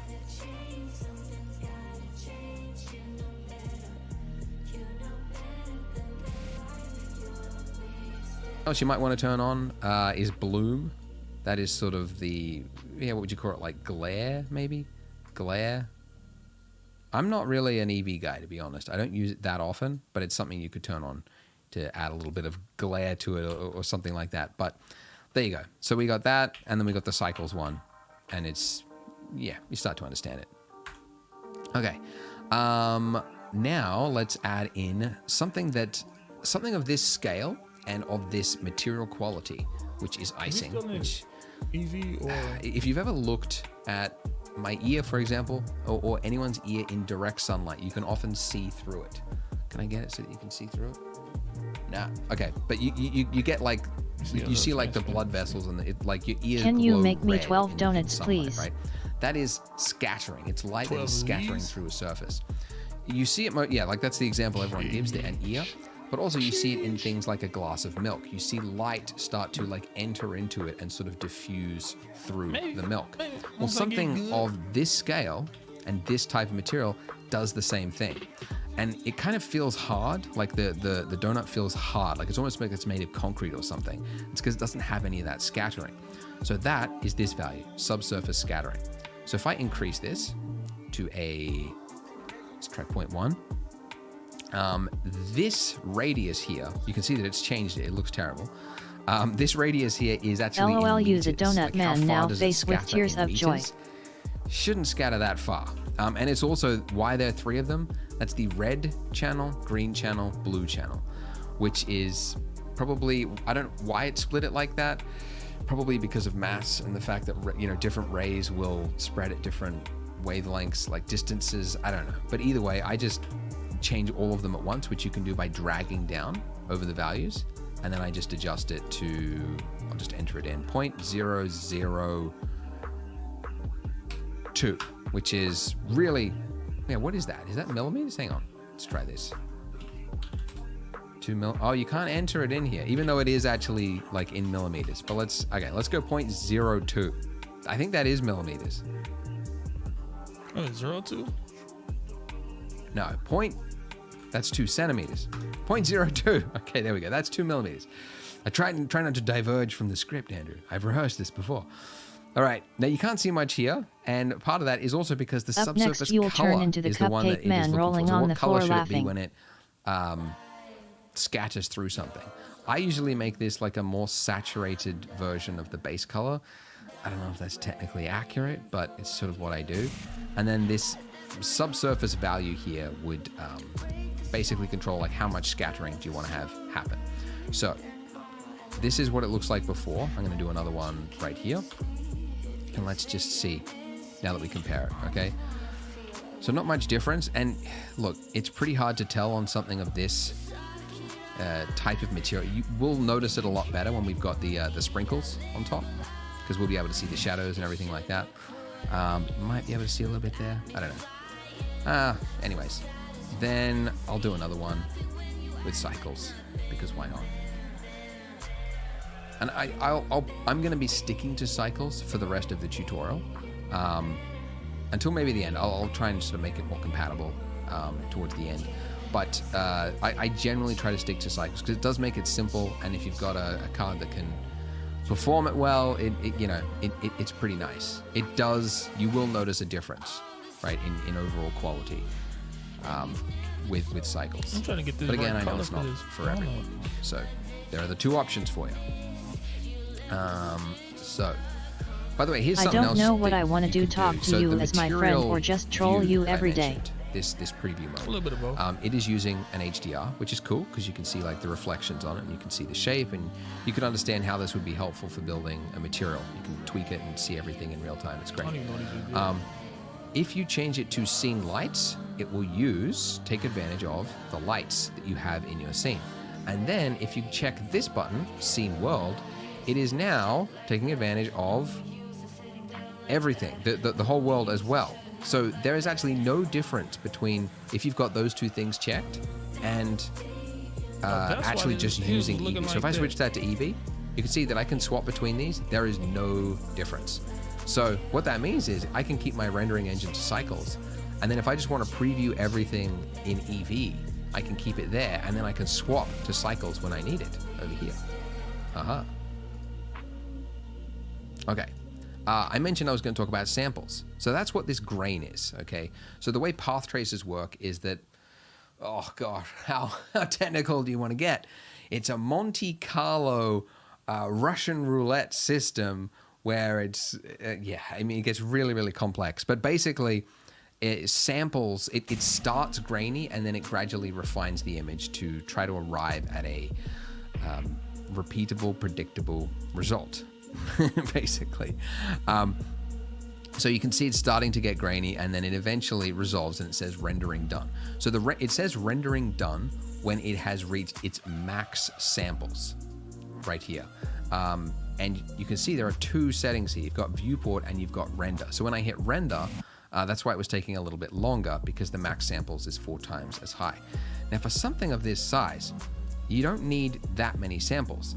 In fact, yes, there is grain here, but there is a secret weapon that we have not engaged yet, and that is the denoiser. So the denoiser it's using AI to try to smooth out the image without having to arrive at that final image, okay? So I can set my max sample to something low, like 100. And then when I move, you can see that previously it had to get to like 4,000 to try to like get rid of the noise. Now at just 100 samples, it's cleared it all up.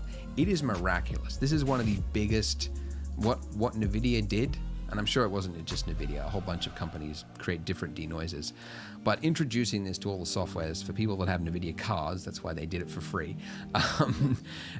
was one of the biggest leaps forward for rendering, honestly. Like the fact that you can now just render with cycles at a low sample count means that it's crazy. You can use it for so much more now. This one's going a little bit, but anyways, so that's viewport. Now, here's the thing. With the viewport, you'll notice that watch how slow the samples climb up when you've got denoising turned on versus when I turn it off. Okay, so the denoiser, by the way, you can change the denoiser to be CPU based and it'll be really slow. That's the Intel Open denoiser one. Automatic will use basically optics if you have a compatible card, or you can just set to optics. But anyways, it will slow it down because it's trying to do a denoise as well as sampling, and it's slowing it down. It is nice, but yeah, it will slow it down. So what I like to do is set the starting sample to something high, like 50. And then that way, at least it gets through all, like, because at the lowest value of like 1, like it's too noisy to understand anyway, like to try to start it then. So I set it at 50, and then that way I can move around and it won't slow down the grain clearing up, basically. And that's viewport. So I'm going to do the exact same thing over here. Denoiser. I'll set it to optics. Thank you very much. That's interesting. I didn't actually know that was defaulting as the Intel one. Who knows? It doesn't really matter because the Intel one is slower, but it's only doing it once when you're hitting render. So it's probably not that big of a difference whether you use that or that. But anyways, then I'm going to set my rendering engine, my max samples of my engine to 100 as well. And let's see how fast it does this. Okay, here we go. Compared to the 4,000 samples before, it's now doing it in 3 seconds. Okay. And how long was the, yeah, so obviously it is still much slower 2.3 seconds than the EV one, because the EV one is real time. But like 3 seconds, that's pretty dang fast. That's not bad. 2.3 seconds. It's not big of a difference. I probably should have also mentioned these sample settings. It is a cycles only thing. Yes, there are samples in EV. It does say sample counts, but it's a different sort of sample. It's not the same. Like, it's basically samples are a concern with cycles, really, mostly. So that's really, you see a lot of people caring about samples because the higher the samples you go, that's like, it's going to go longer and longer and longer to clear the grain, basically, right? If I turn off the denoise thing, right? If I set this to 0, it's just going to keep rendering forever and ever. Oh, no. Oh, because of noise threshold, it's now actually arriving at a result. But you could just leave it going forever and ever and ever. So, yeah, some people, like, especially for, like, production scenes, you'll spend a long time, like, coming in and just finding, like, the exact, amount of samples that you can get away with. Because maybe I didn't mention, but yeah, the higher the samples, the clearer the picture, and the more, like, the better it'll look. But the longer it will take. So you generally want to use the least amount of samples as possible. That's viewport, of course. The render one is the one that really matters for your render. Okay, now there's noise threshold. Okay, so this used to be called adaptive sampling in previous versions, I think. Noise threshold. This means, you can hover over it and see it, but basically it's trying to read the image and stop adding samples where it's not needed. So usually samples are needed for like shadowy areas and areas of like lots of caustics and refractions and things. But areas where it's receiving a lot of light and a lot of bounce light, like for example the top of this donut, it could get away with using less samples. So this adaptive thing is trying to find what that value should be. Before stopping, basically. So, I mean, I really don't play with it that often. I sort of just leave it at the default. If you set it at 0, it will try to do it automatically based on the number of samples that you've got. I mean, really, I'm just going to leave it at the default. It's not really that big of a deal. But what that means is that now, with it turned on, you get this minimum value. So the min value means it will override this, so that if for whatever reason it's doing like, it's skipping a part that still looks noisy, but you go like, oh, you should at least chuck in, 15 samples. You could do that. But yeah, if you turned off that adaptive sampling, it would just go by like, it's gonna do everything at 600 samples regardless. So this will do it like that. Anyways, for something like a donut, I mean, look, we don't need to go that high. I mean, like 100 or 200 I might use for my final, but that's probably it. It doesn't need to be that much. Oh, and 3.0 now has a new feature of time limit. Yeah. So if you just want to like override all of these settings basically and go like, I only want to give you 2 seconds to render. So whatever you can do in 2 seconds, like do it. Not including scene build time, so that's why it's still over 2. But you can let's try that. Maybe go 1 second. You could do that if you wanted. There you go. Anyways, that's a little bit about rendering, everyone. So as I said, I'm going to be using cycles for this tutorial to get the final result, but we're going to be building it in Eevee. So you can render in Eevee. If you just want to stick to Eevee, go for it. You'll find that it should look fairly well. I'll be swapping to it every now and then, so I might be adjusting some of the settings later on. But if you want to use Eevee and stick to it for the final image, you are welcome to. But yeah, that's a bit of rendering and materials and all that good stuff. So we're going to be delving into it far deeper as we go into it. But first, we're going to be adding some sprinkles. That's the next big hurdle for our donut project. So go ahead, click on the screen, and we're going to be learning all about the new geometry nodes. So click there, and I'll see you in the video. Okay, I spoke out of turn. I know I said in the last part we were going to do geometry nodes. All right, no. All right.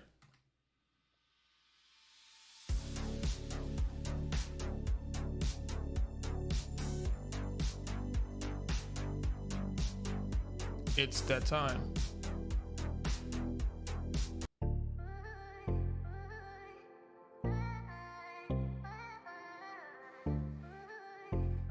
Oh.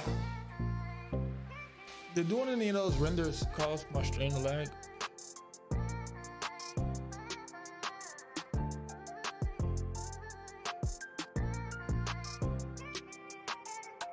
All right, that was, the stream was buzzing right there. Nice little editing stream. We got a nice little donut we could work with.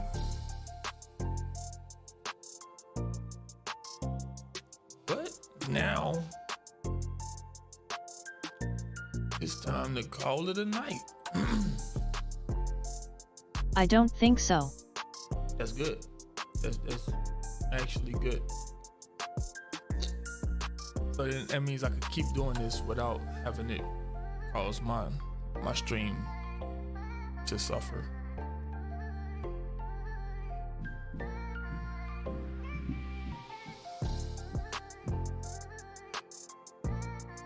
Man, but maybe we'll continue this tomorrow. Because there are no games that I really want to play right now. And Modern Warfare comes out on Friday. So maybe we continue this on tomorrow. Who knows? Maybe I'll just find a game that I want to play tomorrow. Maybe not. So until then, peace, love, stay frenzy. I'll catch you in the next one. We out.